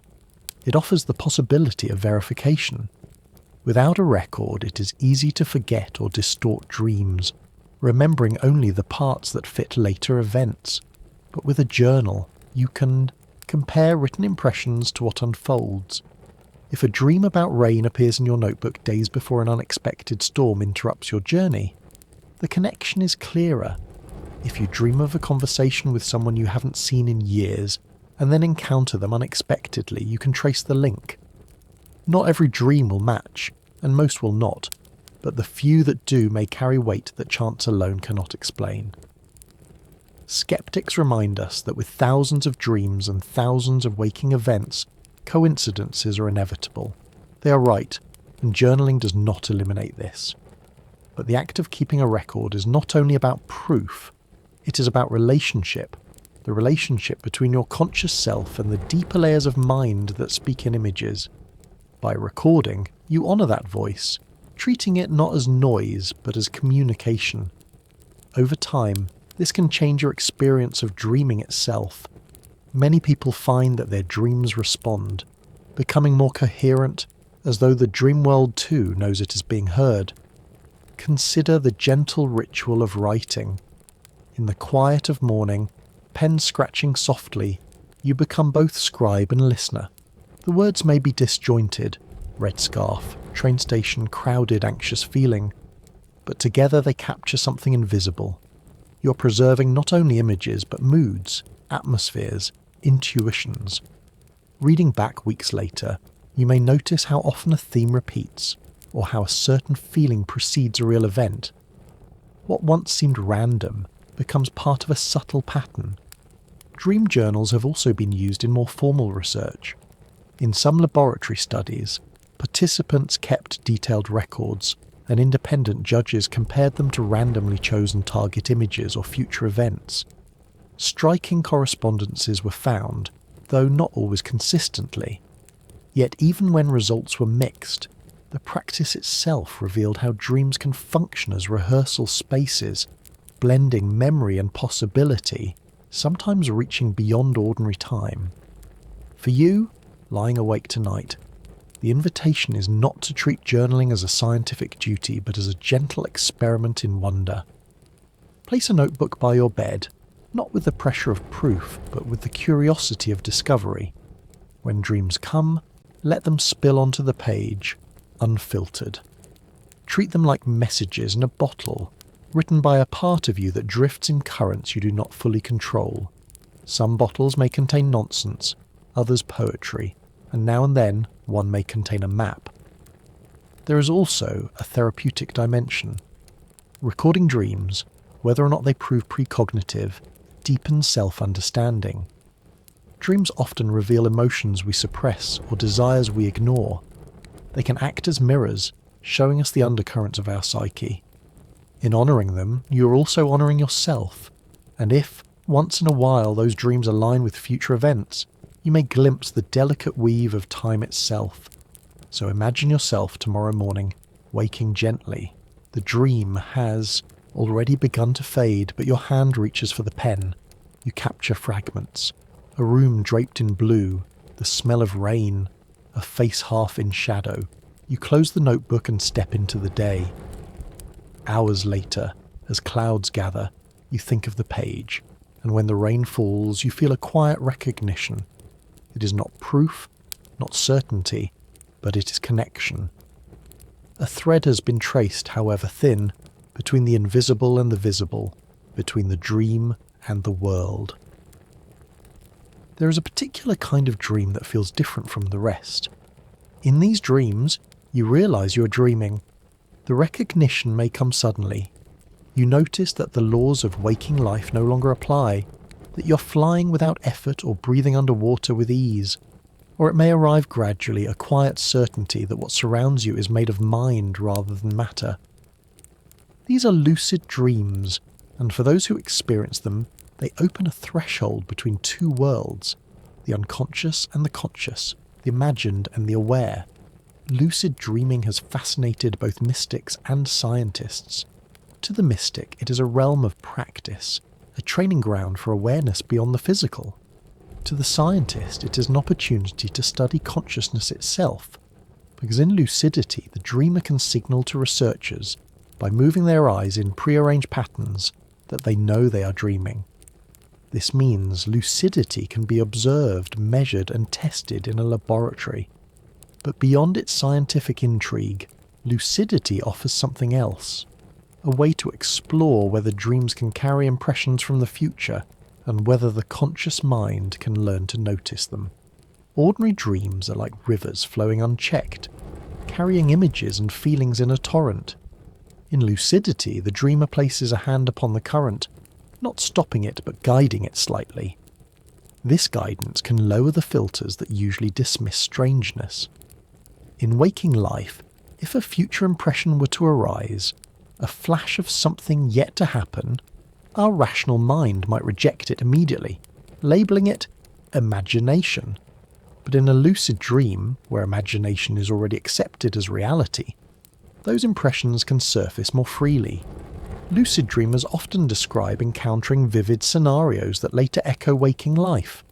A person dreams lucidly of walking into a bookstore, noticing a peculiar cover with a golden bird, only to find the same book days later in a shop they had never visited. Another dreams of a conversation with a colleague, lucid enough to know it is a dream, and later hears the same words spoken almost verbatim. Whether these are coincidences or glimpses of temporal entanglement, lucidity provides the stage on which they can be noticed more clearly. The practice of becoming lucid can be cultivated. One method is to perform reality checks during the day, asking yourself whether you're awake or dreaming, looking at your hands, trying to push a finger through your palm. With enough practice, the habit carries into dreams, and one day you find yourself in the middle of a dream, performing the check and realizing, I am dreaming. At that moment, awareness blossoms. You stand at the window between two states, able to watch what unfolds with both detachment and participation. From the perspective of precognition, lucidity is valuable because it combines openness with memory. Ordinary dreams fade quickly, but lucid ones often linger, etched more vividly in the mind. When recorded in a journal, they provide clearer data, easier to compare with future events. Lucidity also allows for intentional exploration. A dreamer may set an aim before sleep. Show me something of tomorrow. While results vary, many report receiving images or feelings that later connect to waking experiences. The metaphor that comes to mind is that of opening a window in a half-lit room. Ordinarily, the room of the dream is closed, filled with shifting shadows, and we wander inside without knowing we're asleep. In lucidity, the window opens, letting in a breeze of awareness. Through that opening, perhaps, impressions from other times can drift. They are not always clear, not always reliable, but the possibility exists that the future may whisper through the crack. There is also an emotional dimension. Lucid dreams can be exhilarating, filled with wonder at the realization that reality is malleable. This heightened emotion, as we've seen in earlier sessions, can act as an amplifier. When combined with intention, such as asking to glimpse the future, the conditions are set for meaningful impressions to emerge. It is as if the dreamer has tuned the radio to a rare station, one that plays faint melodies from beyond the horizon. Skeptics remind us that the mind is capable of extraordinary pattern recognition. In a lucid dream, hyper-awareness may simply increase the likelihood of remembering details that later find accidental matches in waking life. This is true, and it is part of the mystery. But for those who have experienced uncanny alignments, the memory is not of a vague similarity, but of a striking echo, one that feels too specific to dismiss. In any case, lucid dreaming is valuable even without claims of precognition. It strengthens awareness, deepens creativity, and allows exploration of the mind's vast landscapes. But when viewed through the lens of time and foresight, it becomes more than a playground of imagination. It becomes a threshold, a place where conscious intention meets the mysterious flow of dream, where the boundaries of past, present, and future are less rigid. For you tonight, perhaps this thought is enough, that the dreams you may wander into after this story ends are not only random flickers of memory, but also potential bridges. With gentle practice, you might one night find yourself realizing within the dream that you were dreaming. And when that moment comes, you may open a window, feel the cool air of awareness, and notice what drifts through. It may be nothing more than the scent of imagination, but it may also be the fragrance of tomorrow carried quietly into the present. Dreams are fragile, but some refuse to remain only in the night. They spill over into waking life with a force that cannot be ignored. These are the dreams that feel too vivid, too insistent to be dismissed as fantasy. They carry the texture of reality. Sounds crisp, colours saturated, emotions raw and unmistakable. And when events later unfold that mirror them, they linger in memory as something more than coincidence. One often cited case comes from the early 20th century, when a man dreamed repeatedly of a tragic train accident. He saw the number of the train, the curve of the tracks, the crash itself. Troubled, he warned family and friends not to take that particular line. Days later, the accident occurred almost exactly as described. Skeptics argue that details may have been reshaped after the fact, but those who knew the man insisted he had shared the warning in advance. For them, the dream had spilled into reality with startling clarity. More recently, modern dream researchers have collected similar anecdotes. Participants in long-term studies have kept meticulous journals, and some entries show specific images that matched later events. One woman dreamed of standing in front of a shop window filled with clocks, each frozen at the same unusual time. A week later, she walked past a store that had arranged its display of antique clocks exactly that way. Another dreamer described a sudden flood rushing through a street in his neighbourhood, the water swirling around a red mailbox. Months later, a burst water main created the very scene, mailbox and all. These examples may not prove anything to science, but they carry emotional conviction for the dreamers who lived them. The emotional quality is often the marker. Ordinary dreams may fade, but precognitive ones cling.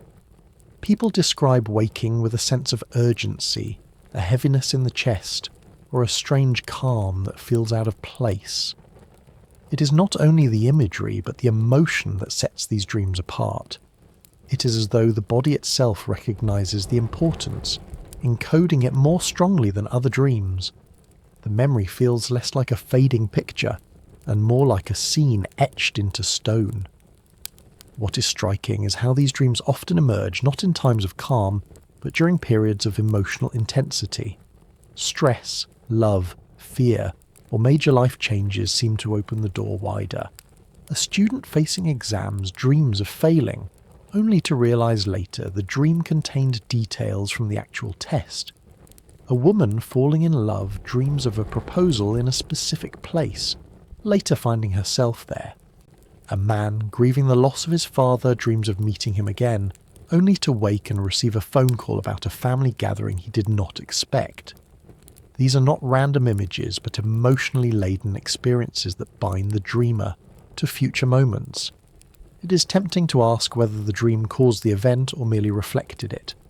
Did the man avoid the train, altering fate, or was he only given a warning? Did the dream of clocks shape the way the dreamer noticed the shop window, or was the shopkeeper unconsciously influenced to create a display that matched? We cannot know, and perhaps the mystery is part of the point. Dreams are not clear instructions. They are more like ripples crossing the surface of time, hinting at connections we do not yet understand. The language of dreams is symbolic, and this complicates interpretation. A dream of a flood may not foretell literal water, but an emotional tide in waking life. A dream of a broken bridge may not predict an accident, but a strained relationship. Yet when the symbolism is paired with striking literal detail, the sense of precognition becomes undeniable to the dreamer. The task then is not to treat every dream as prophecy, but to notice when one carries that unusual clarity and charge. Cultures have long held space for such noticing. Indigenous traditions often treat dreams as guidance, with elders interpreting symbols for the community. Shamans might view a precognitive dream as a message from ancestors or spirits, meant to prepare or protect. In ancient Greece, dream incubation was practiced in temples of Asclepius, where seekers slept in sacred spaces hoping to receive visions of healing or forewarning. While modern science remains cautious, the persistence of these practices across cultures suggests that humanity has always sensed a link between dreaming and knowing what comes next. For you tonight, the lesson is not to turn every dream into a forecast, but to respect those that spill over with unusual strength. Keep the journal close. Mark not only the images, but also the emotions, the quality of reality they carry. Over time you may notice that some dreams feel different, carved deeper, and those are the ones most likely to echo in waking life. Imagine for a moment, lying in bed and dreaming of a path through a forest. You see a particular tree bent in a peculiar shape.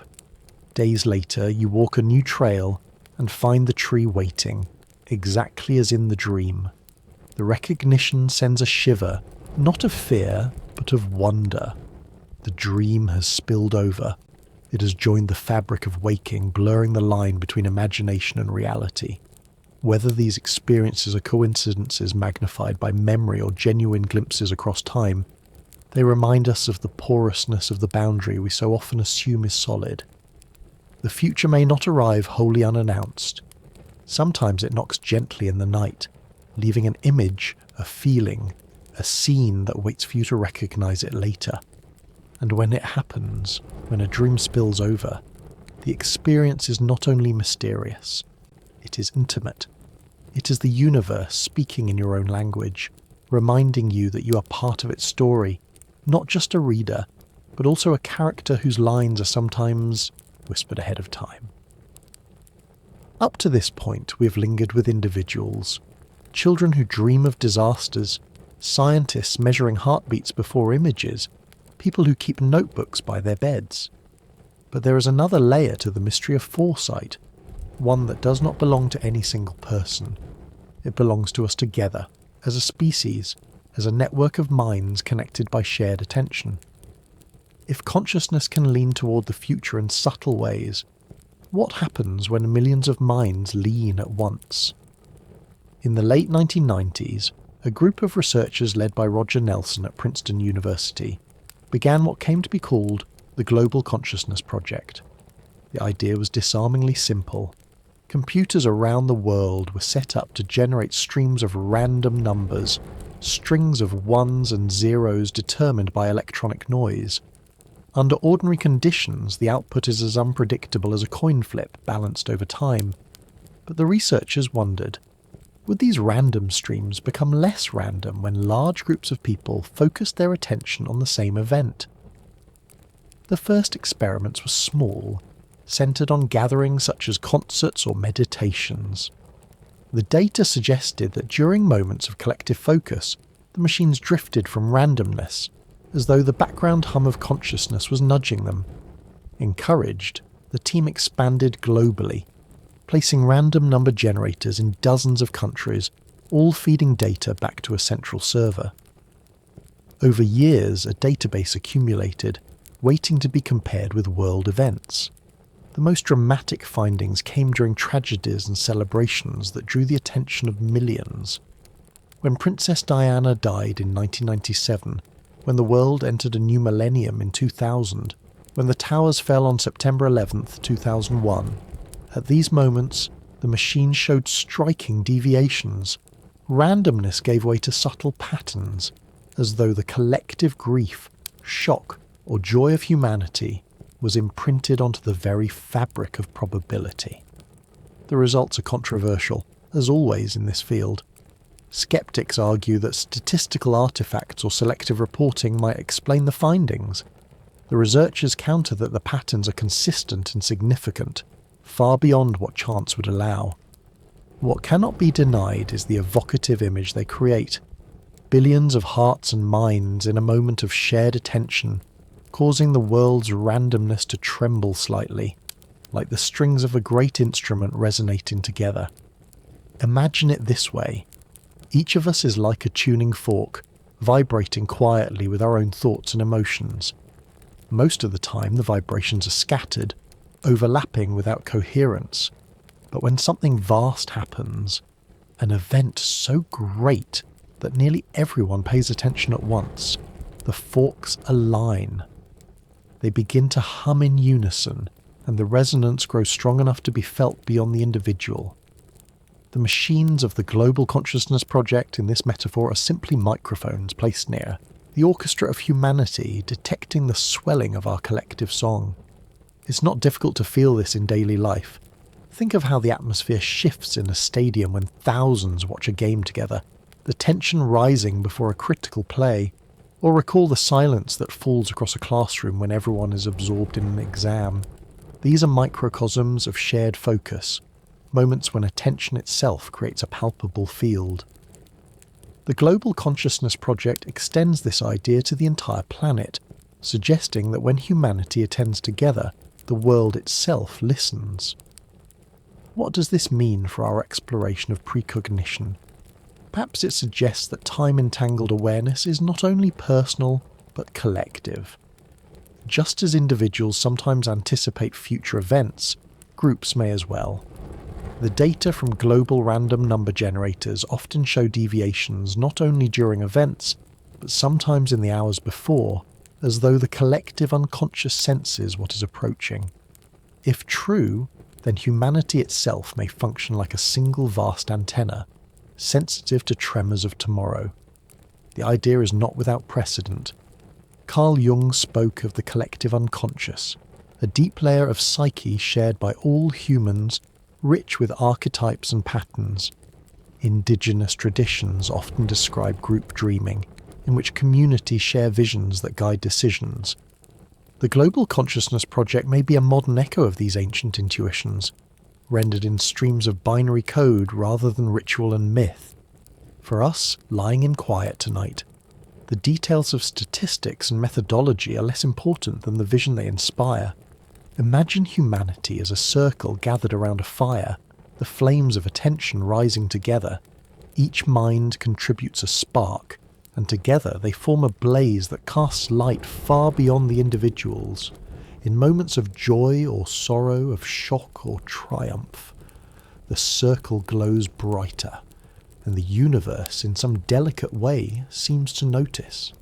It is easy to dismiss such things as coincidence, yet even if the deviations in random number generators are artifacts, the metaphor remains powerful. We are not isolated beings, drifting alone. Our awareness interlaces with others, forming patterns larger than ourselves, and when enough of us lean into the same moment, the pattern strengthens, as though consciousness is capable of harmonizing across great distances. Perhaps this is why global meditations, vigils and prayers have been practiced for centuries. Whether or not they shift the world physically, they shift it experientially. They remind us that we are connected, that our attention matters. And if the whispers of tomorrow can sometimes be felt by individuals, maybe they are even louder when felt by all of us together. So picture the earth tonight, wrapped in its atmosphere of thought and feeling. Billions of small lights flicker. Your thoughts, my thoughts, the dreams of strangers across oceans. Most burn quietly, but sometimes, in great events, they flare together, creating a glow visible even to machines. That glow is the global whisper, a murmur of consciousness rising in unison. It is not proof, perhaps, but it is presence, and it hints that when we attend together, the universe itself may tremble softly in response. Long before scientists built laboratories or computers, long before philosophers debated the nature of time, animals were already practicing their own quiet form of foresight. Farmers have noticed it, sailors have relied on it, and families with pets have marvelled at it. Creatures without language, without theories, seem to sense what is coming in ways that humans often overlook. If consciousness truly carries a whisper of tomorrow, perhaps the first listeners were not us but the animals that live beside us, shaping our shared story of survival. Consider the stories told after earthquakes. Again and again, witnesses describe how dogs began barking hours before tremors struck, how cats grew restless, how birds took flight from trees moments before the ground shook. In some cases, animals refused to enter buildings just before they collapsed, or livestock stampeded inexplicably, later proving to have fled danger. The evidence is largely anecdotal, but it is widespread, repeated across cultures and centuries. Animals seem to feel the future in their bones. One possible explanation is that their senses are simply sharper. Dogs hear frequencies beyond our range. Birds detect vibrations we cannot. Elephants sense rumbles through the ground. They may pick up the earliest signals of natural events, subtle shifts in air pressure, faint tremors long before humans notice. And yet, there are reports that stretch beyond even these extraordinary senses. Tales of animals pacing before a storm that no instruments yet registered, or homing pigeons refusing to fly on days when unexpected disturbances later occurred. The line between heightened perception and something more mysterious blurs. From an evolutionary perspective, it makes sense that foresight would be valuable. The creatures most sensitive to approaching threats would survive and pass on their traits. For early humans, too, the ability to anticipate danger or opportunity would be essential. Perhaps what we call intuition, or precognition, is not an anomaly, but a remnant of this survival skill, dulled by modern life but still present in our deeper layers. Our ancestors who paused at the rustle in the grass, who trusted the unease in their chest, lived to pass on their genes. We are the descendants of those who listened. Many cultures preserve this connection between animals, ancestors, and foresight. In shamanic traditions, animals are often regarded as messengers or guides. their behaviours interpreted as signs of what is to come. A hawk circling at the edge of the village might warn of change. A wolf's howl in the distance might signal danger or transformation. These interpretations are not simply superstition, they are recognition of the animal's sensitivity, woven into symbolic language that communities can share. Indigenous peoples in many parts of the world also practice group dreaming, where the visions of individuals are brought to elders who interpret them for the tribe. Dreams of animals often carry particular weight. A dream of a bear might warn of conflict. A dream of fish might promise abundance. In this way, the boundary between animal intuition and human dreaming blurs. Both are seen as parts of the same fabric connecting life to the flow of time. Even in modern life, our pets remind us of this sensitivity. A dog sits at the door moments before its owner arrives home, long before the sound of footsteps. A cat hides under the bed before thunder cracks. These behaviours can be explained by subtle cues, smells, vibrations, routines, but they can also be felt as uncanny, as if the animal is tuned to a frequency we have forgotten. Their awareness seems broader, less filtered by distraction. For humans, the ancestral link may still run deep. Have you ever paused suddenly, without reason, only to find danger narrowly avoided, or felt a sense of readiness in your body just before news arrived? These moments may be echoes of the same sensitivity that animals display. Perhaps it is not that we lost the ability, but that we learned to override it, to silence it in favour of logic and schedules. Animals closer to the rhythms of the earth have kept listening. The image that comes to mind is that of a flock of birds wheeling in the sky. At first glance, their movement seems chaotic, but then you see the pattern, how they turn in unison, how they shift as one body. It is as if a signal moves through the flock faster than reaction time should allow, a whisper of direction felt simultaneously by all.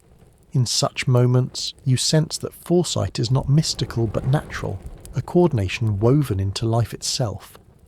When we look at the long arc of evolution, we see that survival is built on anticipation. Seeds germinate in rhythm with the seasons. Salmon swim upstream before floods. Plants tilt their leaves before storms. All of life leans into the future, preparing in ways both visible and invisible.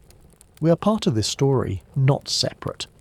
Our dreams, our intuitions, our sense of what is to come are the human expression of the same deep tendency to be ready for tomorrow before it arrives. So tonight, as you drift towards sleep, imagine yourself as part of this lineage. Behind you stretch generations who trusted the signs, the rustle in the grass, the silence before the storm, the cry of birds fleeing a grove. Around you even now are animals still listening, still attuned. And within you is the same capacity, a quiet inheritance of foresensing. When you feel a sudden knowing, a tightening in the chest, a murmur of caution or invitation, you might be touching that ancestral thread. It is not superstition. It is survival, softened into intuition. The future does not always arrive unannounced. Sometimes it comes on wings, in pause, in the steady gaze of creatures who sense what lies ahead. And sometimes, in the depths of your own awareness, you find that you too are an animal listening, your consciousness part of the great network of life, leaning gently into tomorrow. When we think about glimpsing the future, the imagination often leaps toward the dramatic. Prophetic visions, elaborate rituals, sudden flashes of revelation. Yet the truth, if there is one, may be far quieter. For many who study or practice precognitive awareness, the gateway is not noise or spectacle, but stillness. It is in silence, in the gentle slowing of breath and thought, that the mind becomes sensitive enough to notice the faintest impressions. The whispers of tomorrow are not shouted, they are murmured, and to hear them requires calm.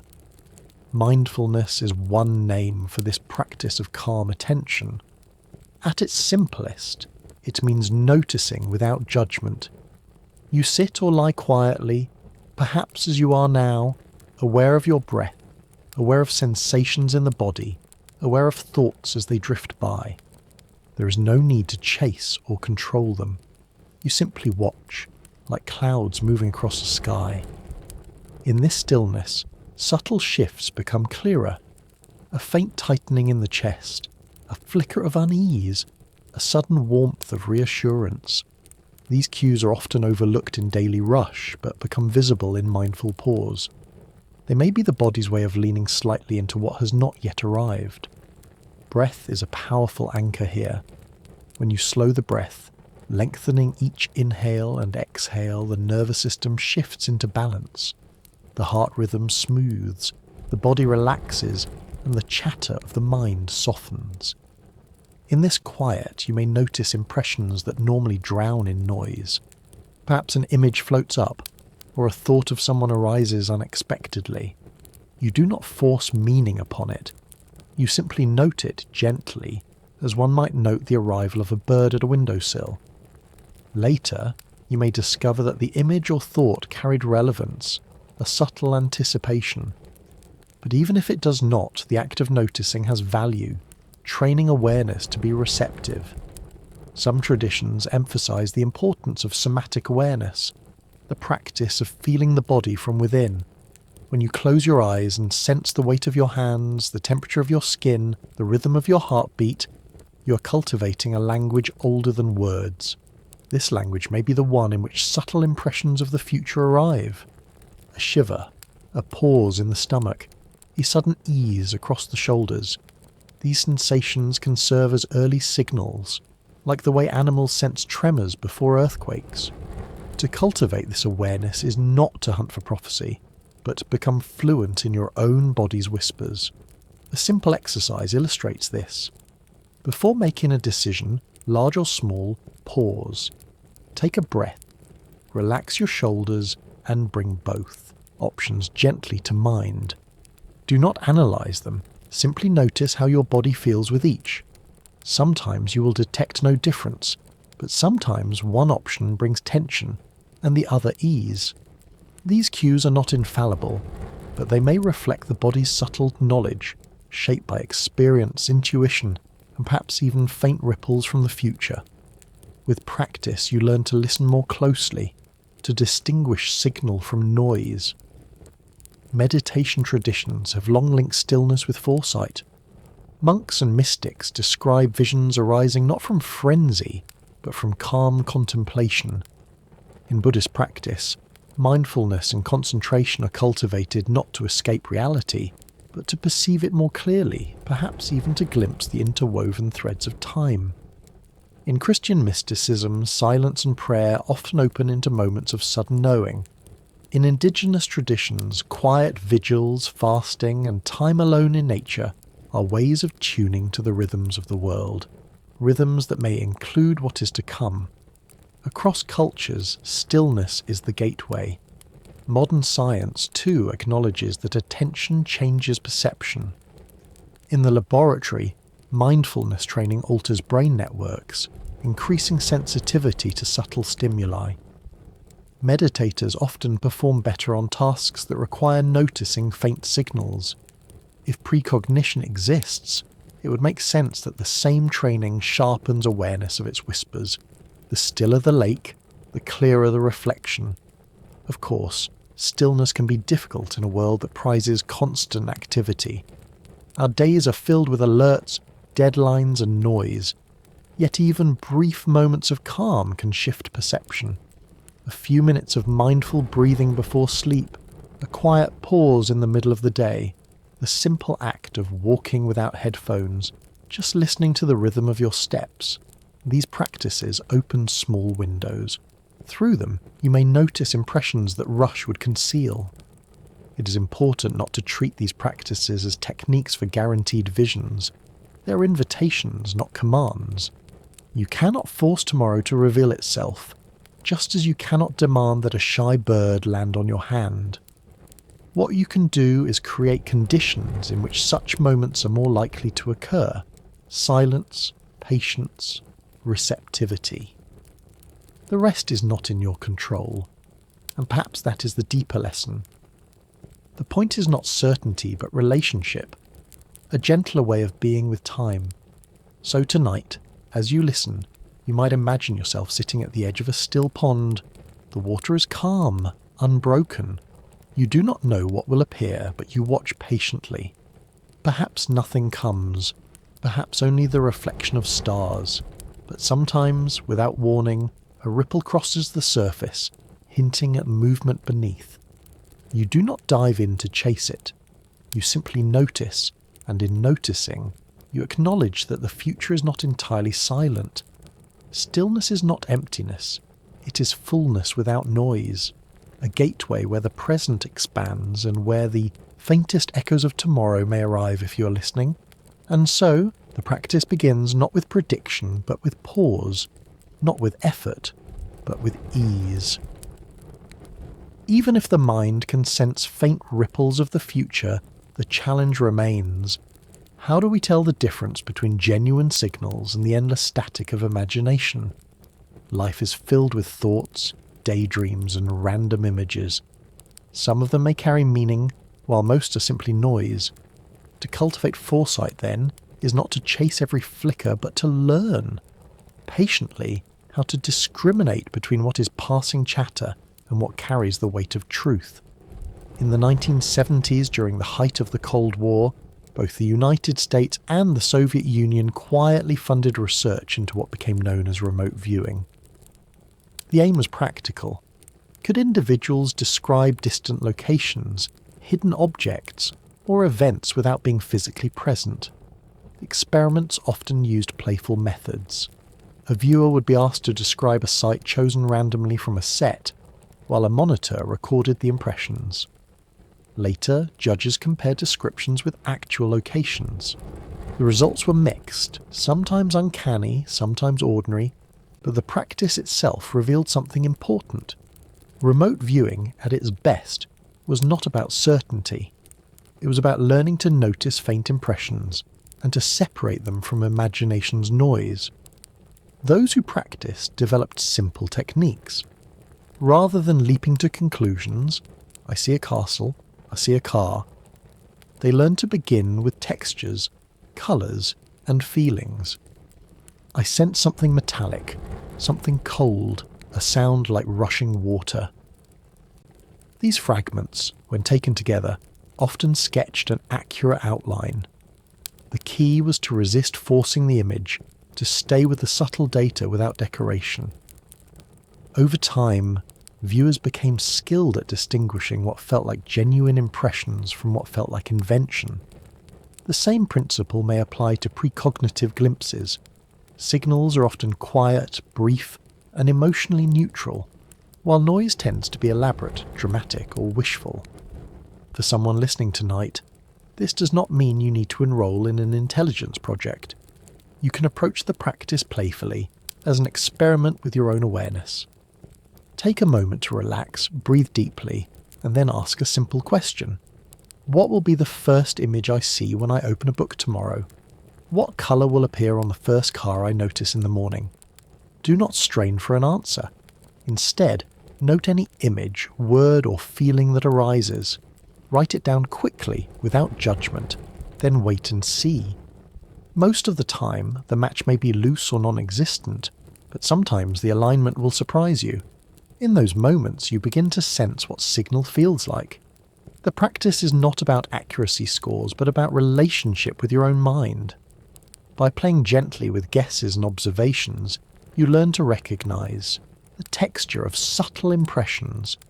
You learn that genuine signals often arrive quickly, lightly, and without effort, while noise is usually heavy, deliberate, and shaped by desire. With time, the difference becomes more familiar, as recognizable as the difference between a whisper and a shout. Biofeedback offers another avenue. Devices that measure skin conductance, heart rate, or brain waves can provide real-time information about subtle shifts in the body. Some practitioners use these tools not as predictors themselves, but as mirrors. By watching how the body responds before certain events, one can learn to notice the sensations directly. For example, You may see on a screen that your heart rate variability changes slightly before an image appears. Once you know the bodily sensation that accompanies this, you can begin to feel it without the machine. In this way, technology becomes a training partner, helping you learn the language of your own physiology. But even without devices, the same principle applies. Pay attention to the small bodily cues that precede decisions or encounters. Was there a flutter in the stomach before you changed direction on a walk, only to discover a friend waiting on that path? Was there a warmth in the chest before a long-awaited message arrived? Write these down, and over time you may see which sensations tend to precede meaningful events. The journal becomes not only a record of dreams, but of bodily whispers, a log of signals noticed among the noise. The metaphor that often comes up is that of tuning an old radio. In the days before digital clarity, radios hummed with static, and finding a station required patience. You turn the dial slowly, listening for hints of music buried in the hiss. At first the signal was faint, distorted, but with careful adjustment the melody emerged. Training foresight is much the same. The static of thought and imagination is always present, but now and then, if you tune carefully, a melody from tomorrow drifts through. You cannot hold it perfectly, but you can recognize its rhythm. Playfulness is essential here. If you approach the practice with anxiety demanding results, the mind fills with forced images, the very noise you wish to avoid. But if you treat it lightly, as one might treat a game, the genuine signals stand out more clearly. Many remote viewers spoke of the importance of relaxing, of letting impressions arrive without judgment. The same advice applies for intuition and precognition. You're not proving anything to the world. You are listening softly for the whispers of your own awareness. Over time, you may find that the signals share certain qualities. They arrive suddenly, like a thought interrupting the flow, and they feel oddly matter-of-fact. They're not always dramatic, but often simple. Turn left. Call this person. Wait a moment. When they prove meaningful, you remember the quality of their arrival, and that memory helps you recognize them again. This recognition is the true training, the building of trust between your conscious mind and the quieter layers beneath. So tonight, as you lie in the dark, you might imagine yourself with an old radio on the bedside table. The dial glows faintly. You turn it slowly, listening through static. At first there is nothing, only hiss and crackle. Then, just barely, a note of music breaks through. You pause, you lean in, you catch the melody. It is fragile, imperfect, but unmistakable. That is what the signal feels like. The rest is noise, but the signal sings. When we speak of precognition, the imagination often jumps toward grand claims, prophecies of world events, dramatic warnings, visions that alter destiny. Yet the most meaningful applications may be far quieter, woven into daily life, shaping choices, creativity, and well-being in subtle ways. If the mind does indeed feel the future, even faintly, then those whispers can become companions in art, science, health, and the ordinary flow of decisions. They do not need to shout, they only need to nudge. Consider creativity. Many artists describe inspiration not as something invented, but as something received. A painter feels an image arrive fully formed, as if waiting behind the canvas. A composer hears a melody before the notes are written, a sudden phrase that insists on being played. Writers often speak of endings that seem to write themselves, characters whose fates appear before the story reaches them. These experiences may be framed as imagination, but they also resemble a kind of foresight, the mind catching glimpses of works not yet born. If precognition exists, perhaps creativity is one of its most familiar forms.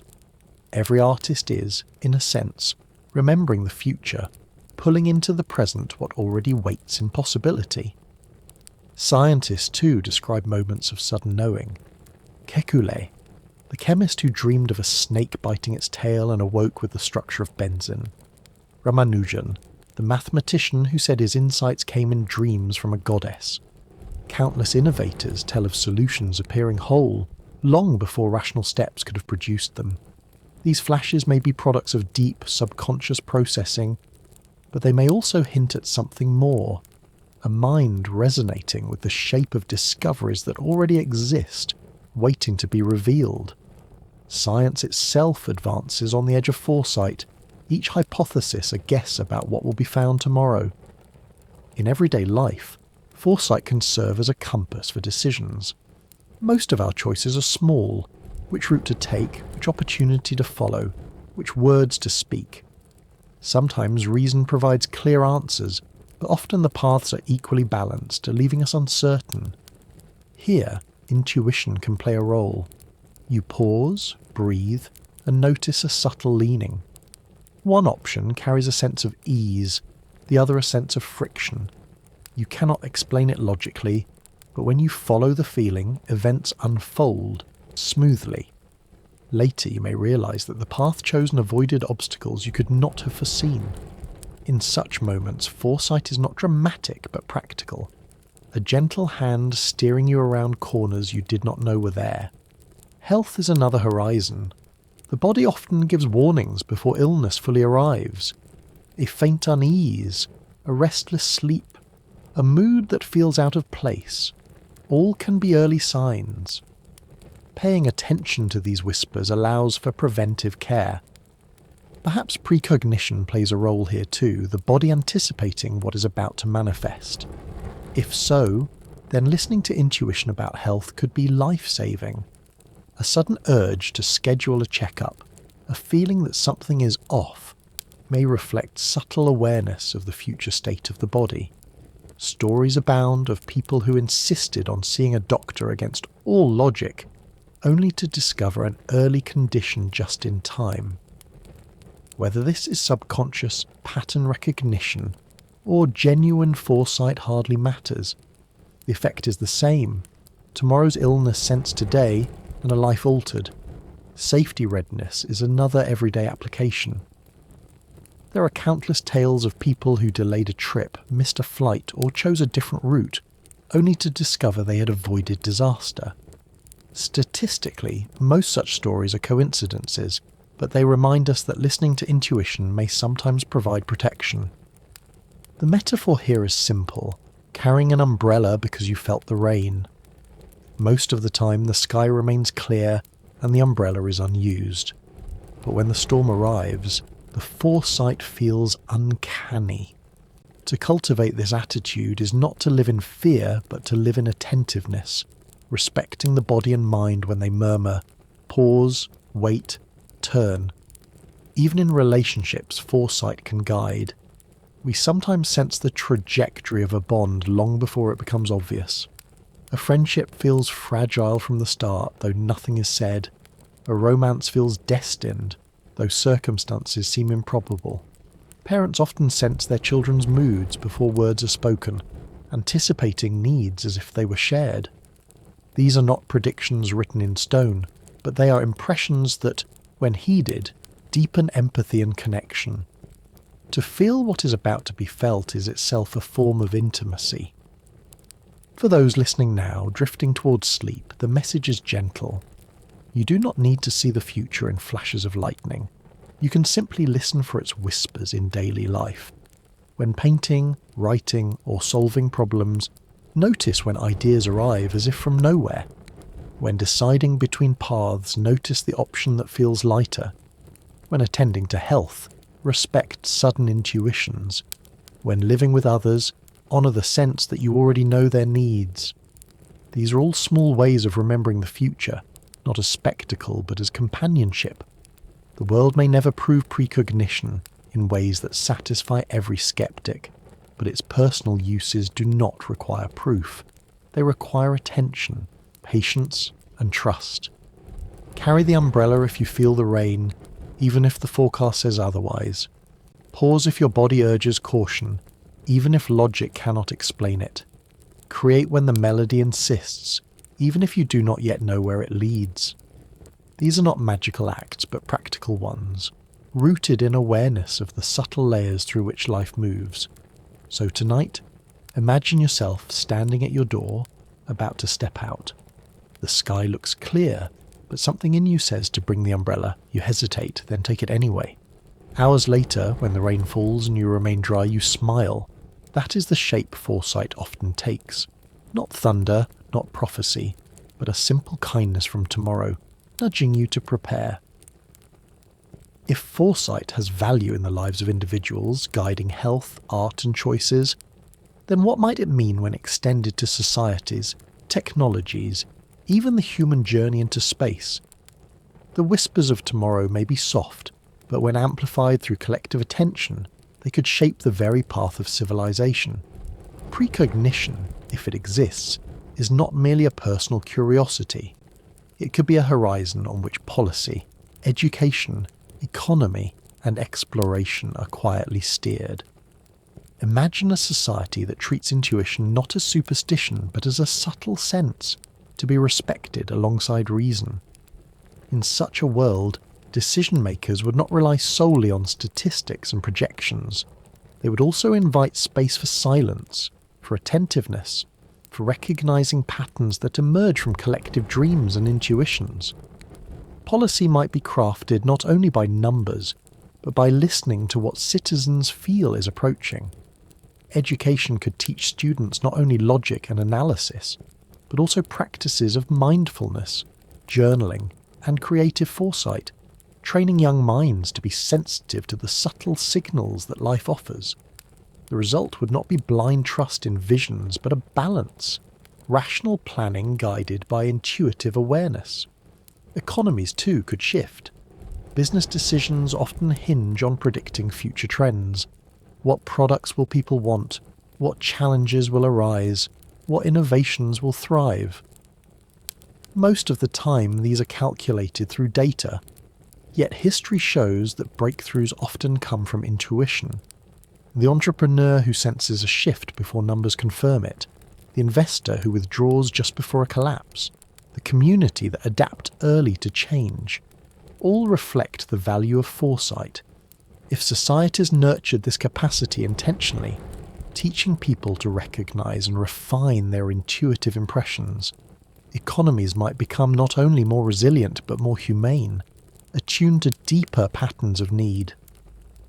Technology itself may evolve in this direction. Artificial intelligence, already woven into daily life, thrives on data and probability. But what if human foresight and machine prediction were combined, each compensating for the other's limits? Machines can process vast amounts of information, but lack the subtle emotional antennae of human consciousness. Humans can sense nuances beyond calculation, but often lack precision. Together they could form hybrids, systems where intuition guides the questions and algorithms refine the answers. Some thinkers already imagine AI as an extension of the collective unconscious, capable of amplifying patterns too faint for individuals to notice. If so, the partnership of human and machine may open doors to futures glimpsed sooner and shaped more wisely. And beyond Earth, foresight may guide humanity's journey into the cosmos. Space exploration requires boldness, yet it is fraught with uncertainty. Missions stretch years, sometimes decades. Risks are immense, data incomplete. Here too, stories emerge of astronauts and engineers guided by hunches, decisions to adjust a course, recheck a system, or pause at the last moment. As we stepped further from our planet, the ability to sense danger or opportunity ahead of time could mean survival. Imagine explorers on Mars, carrying not only scientific instruments but also practices of stillness and dream work, listening to their own subtle impressions as part of the toolkit of survival. The lantern of foresight carried into the dark may be as vital as oxygen. The metaphor that comes to mind is that of humanity carrying a lantern into the night. Each individual flame is small, but together they create a glow that lights the path. When nations, communities, and technologies coordinate, the lantern grows brighter. It does not banish the darkness, mystery remains, but it makes the next steps visible. Foresight, cultivated collectively, could function as this lantern, guiding humanity through challenges we cannot yet name. Climate change, new diseases, social upheavals. Our ability to sense the shape of what is coming may be as important as our ability to measure it. Skeptics will say this is wishful thinking, and perhaps they're right. Intuition can mislead, and societies have followed false visions before. But so too have they ignored genuine warnings, dismissing them until it was too late. The lesson may be balance. We do not abandon reason or data. We add to them the quiet practice of listening, individually and collectively. By honouring both, we increase our chances of aligning with the rhythms of the future, rather than stumbling blindly into them. There are already glimpses of this approach. Communities that hold collective meditations for peace, scientists who record dream data during global crises, companies experimenting with intuition training for leaders. These are early steps, tentative and often overlooked, but they point to a possibility that societies could, over time, become cultures of foresight, where attention to subtle signals is normalized rather than ridiculed. In such cultures, the collective mind might become more agile, less surprised by tomorrow because it has been quietly preparing for it all along. For you, listening tonight, the image need not be overwhelming. You're part of this lantern. Each time you notice a hunch, each time you record a dream, each time you pause to listen before acting, you contribute a spark. Multiply that by millions, and the glow becomes visible from afar. The whispers of tomorrow, once scattered, become a chorus guiding the whole of humanity. Whether or not science ever proves it beyond doubt, the practice itself carries meaning. It connects us, reassures us, and perhaps protects us.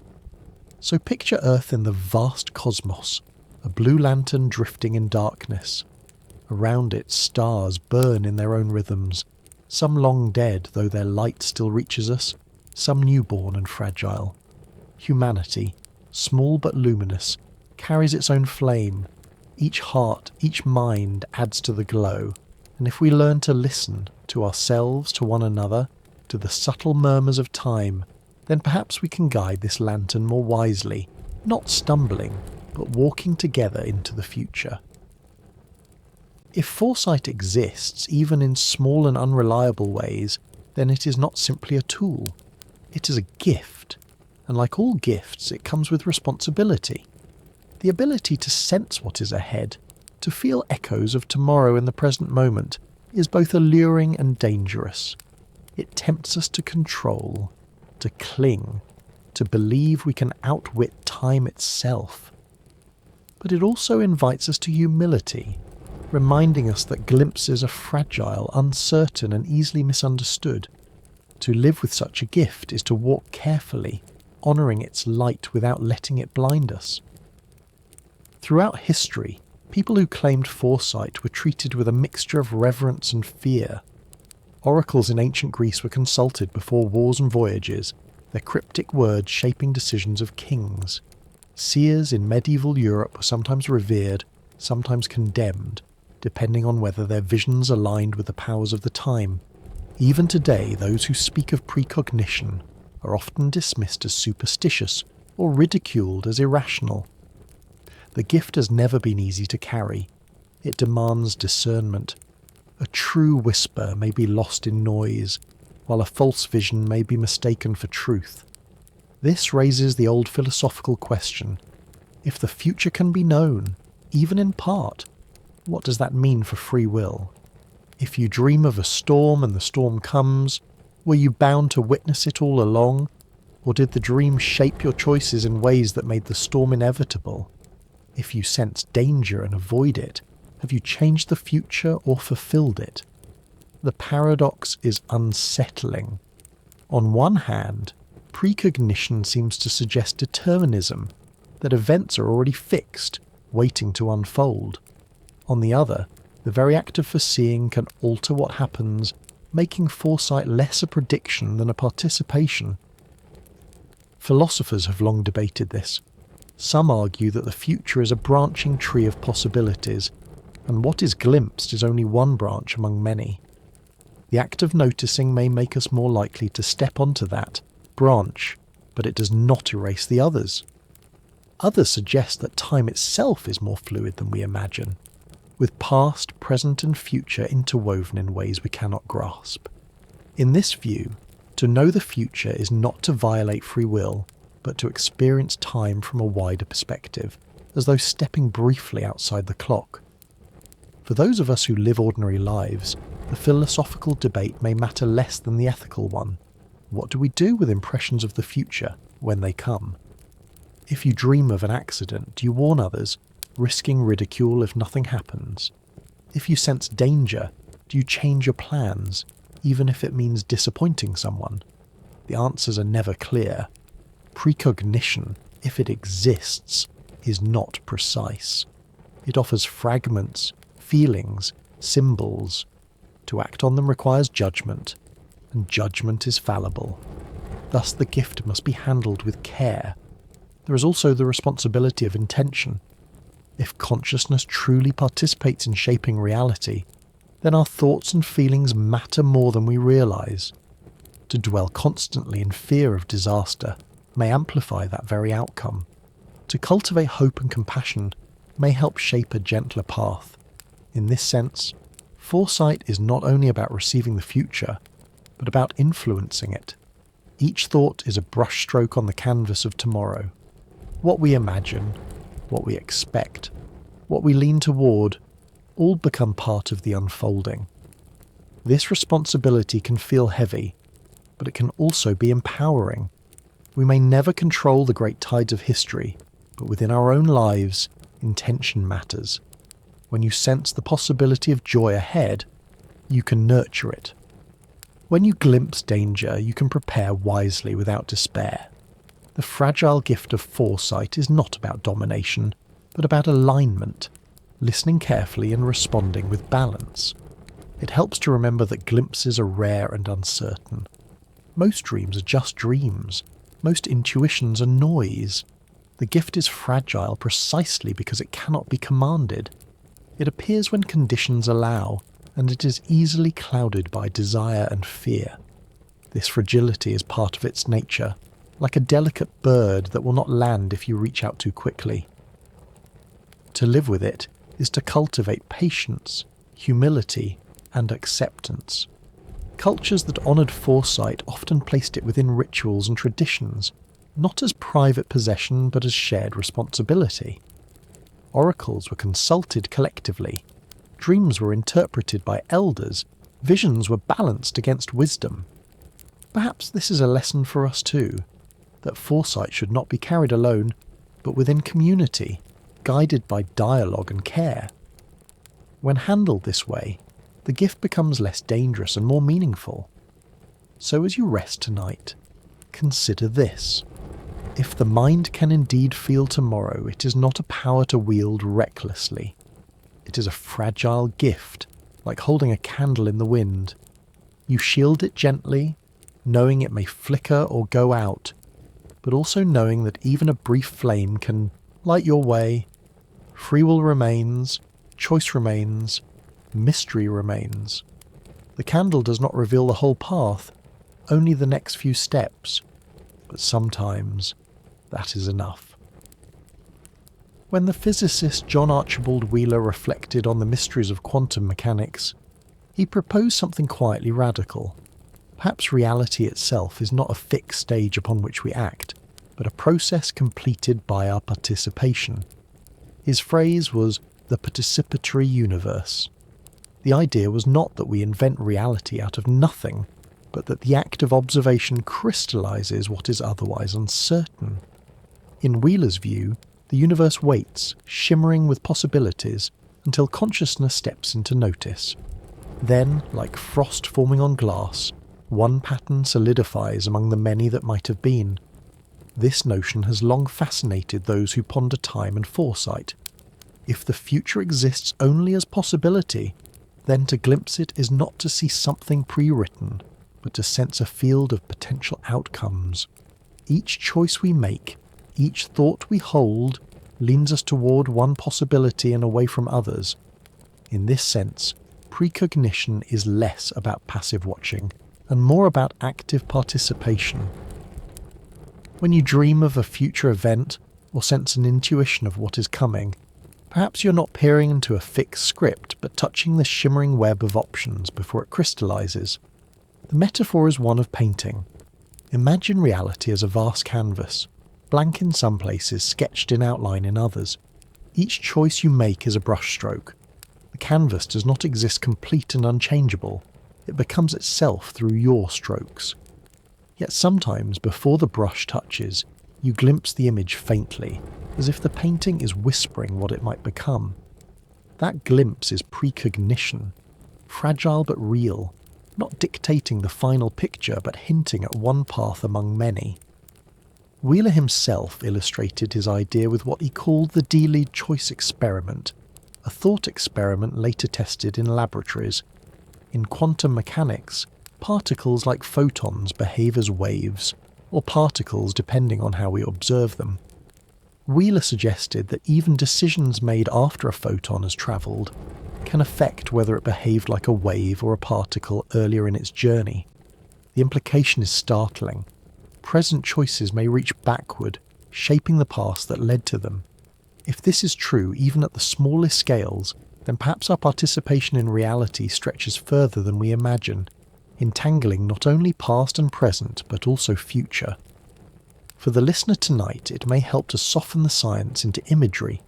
Picture time as a river flowing from mountain to sea. We usually imagine ourselves carried downstream, powerless against the current. But Wheeler's participatory universe suggests another view, that the river is not fully formed until we enter it. Our steps shape the flow, our awareness carves channels. Sometimes, in stillness, we sense eddies and ripples ahead, hints of where the water is leaning. By noticing, by choosing, we participate in guiding its course. This changes how we think about foresight. Instead of asking whether the future is already written, we might ask, which futures are waiting to be noticed, and how does our noticing bring them closer? When you sense danger and act to avoid it, you may be moving the brushstroke away from one outcome toward another. When you dream of joy and lean into it, you may be amplifying that possibility, coaxing it into being. Precognition, then, is not passive prophecy, but participatory guidance. It is the mind reaching into the shimmering field of tomorrow and helping decide which pattern will solidify. Such a perspective carries both wonder and humility. It suggests that consciousness is not a passenger in the universe, but part of the engine, not an observer standing outside the play, but an actor whose lines shape the story. Yet it also reminds us that we are not the only participants. Billions of other minds, trillions of other lives are painting alongside us. The canvas of tomorrow is not yours alone, it is shared.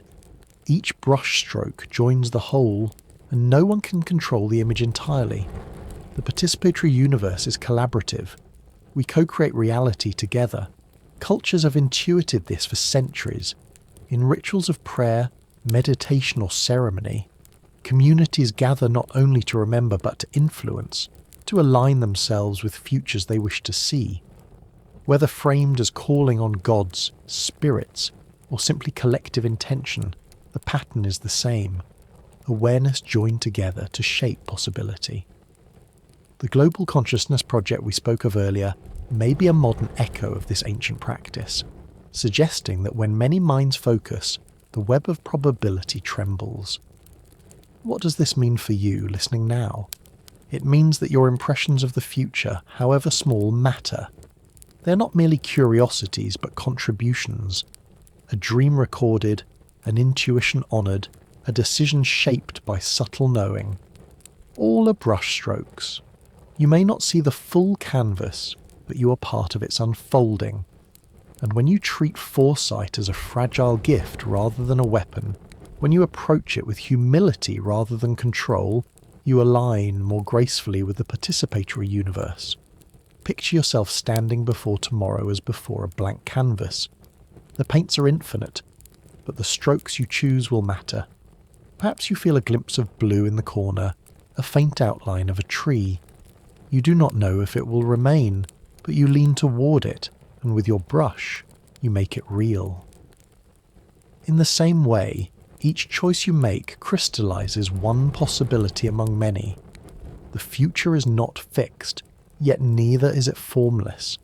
It waits, shimmering, until we notice, until we act, until we breathe it into being. So tonight, let your final thought be gentle. The universe may not be a stage already set, nor a chaos without order. It may be something in between, a canvas co-created by countless hands, a river shaped by every step, a web shimmering with futures waiting to be noticed.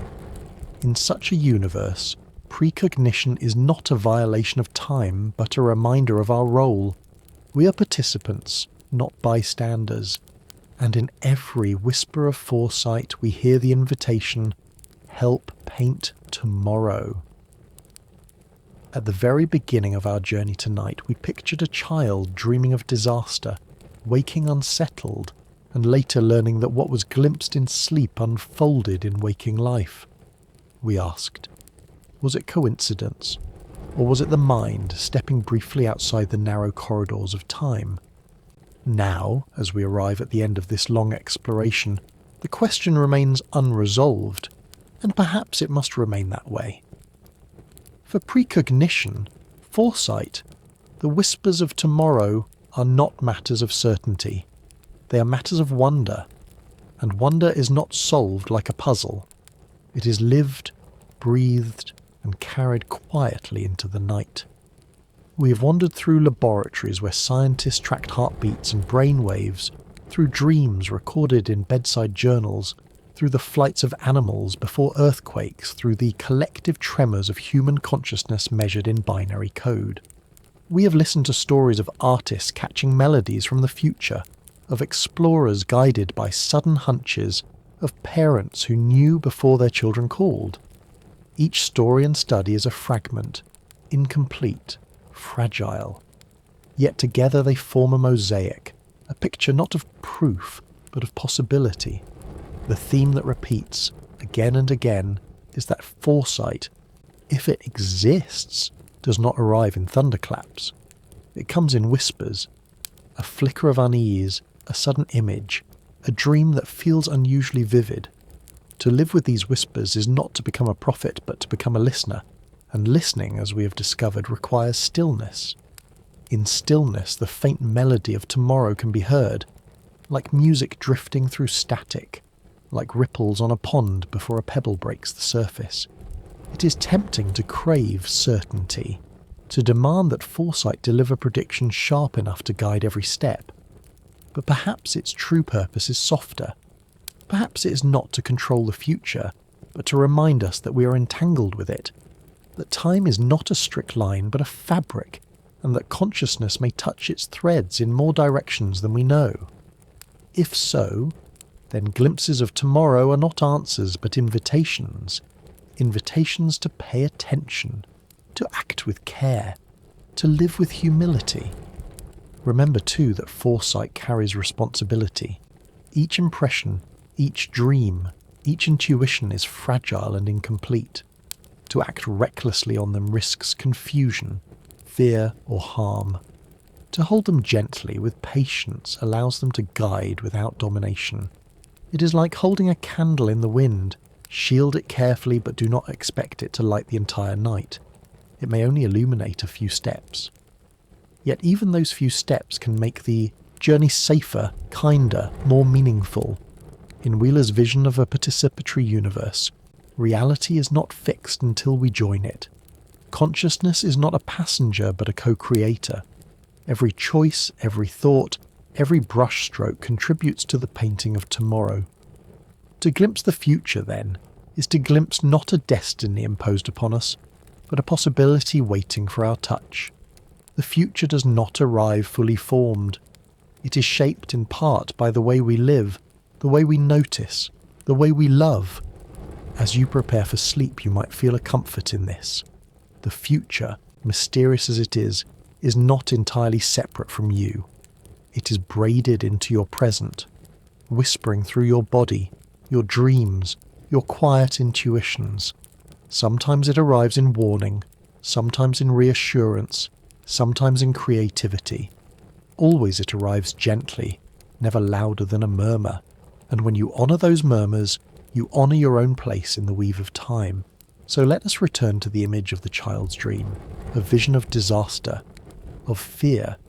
Yet imagine another possibility, the same child dreaming, but this time of laughter, of reunion, of sunlight breaking after storm. Perhaps that too could spill forward, becoming real. If consciousness participates, then maybe it's not only tragedy that can be sensed ahead, but also joy.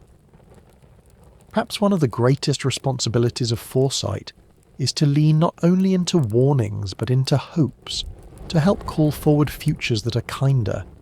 You do not need to solve the mystery tonight. You do not need to prove or disprove anything. You need only to rest. As you lie here, the heart continues its quiet murmurs, leaning softly into the next beat. The breath rises and falls, always anticipating the next inhale.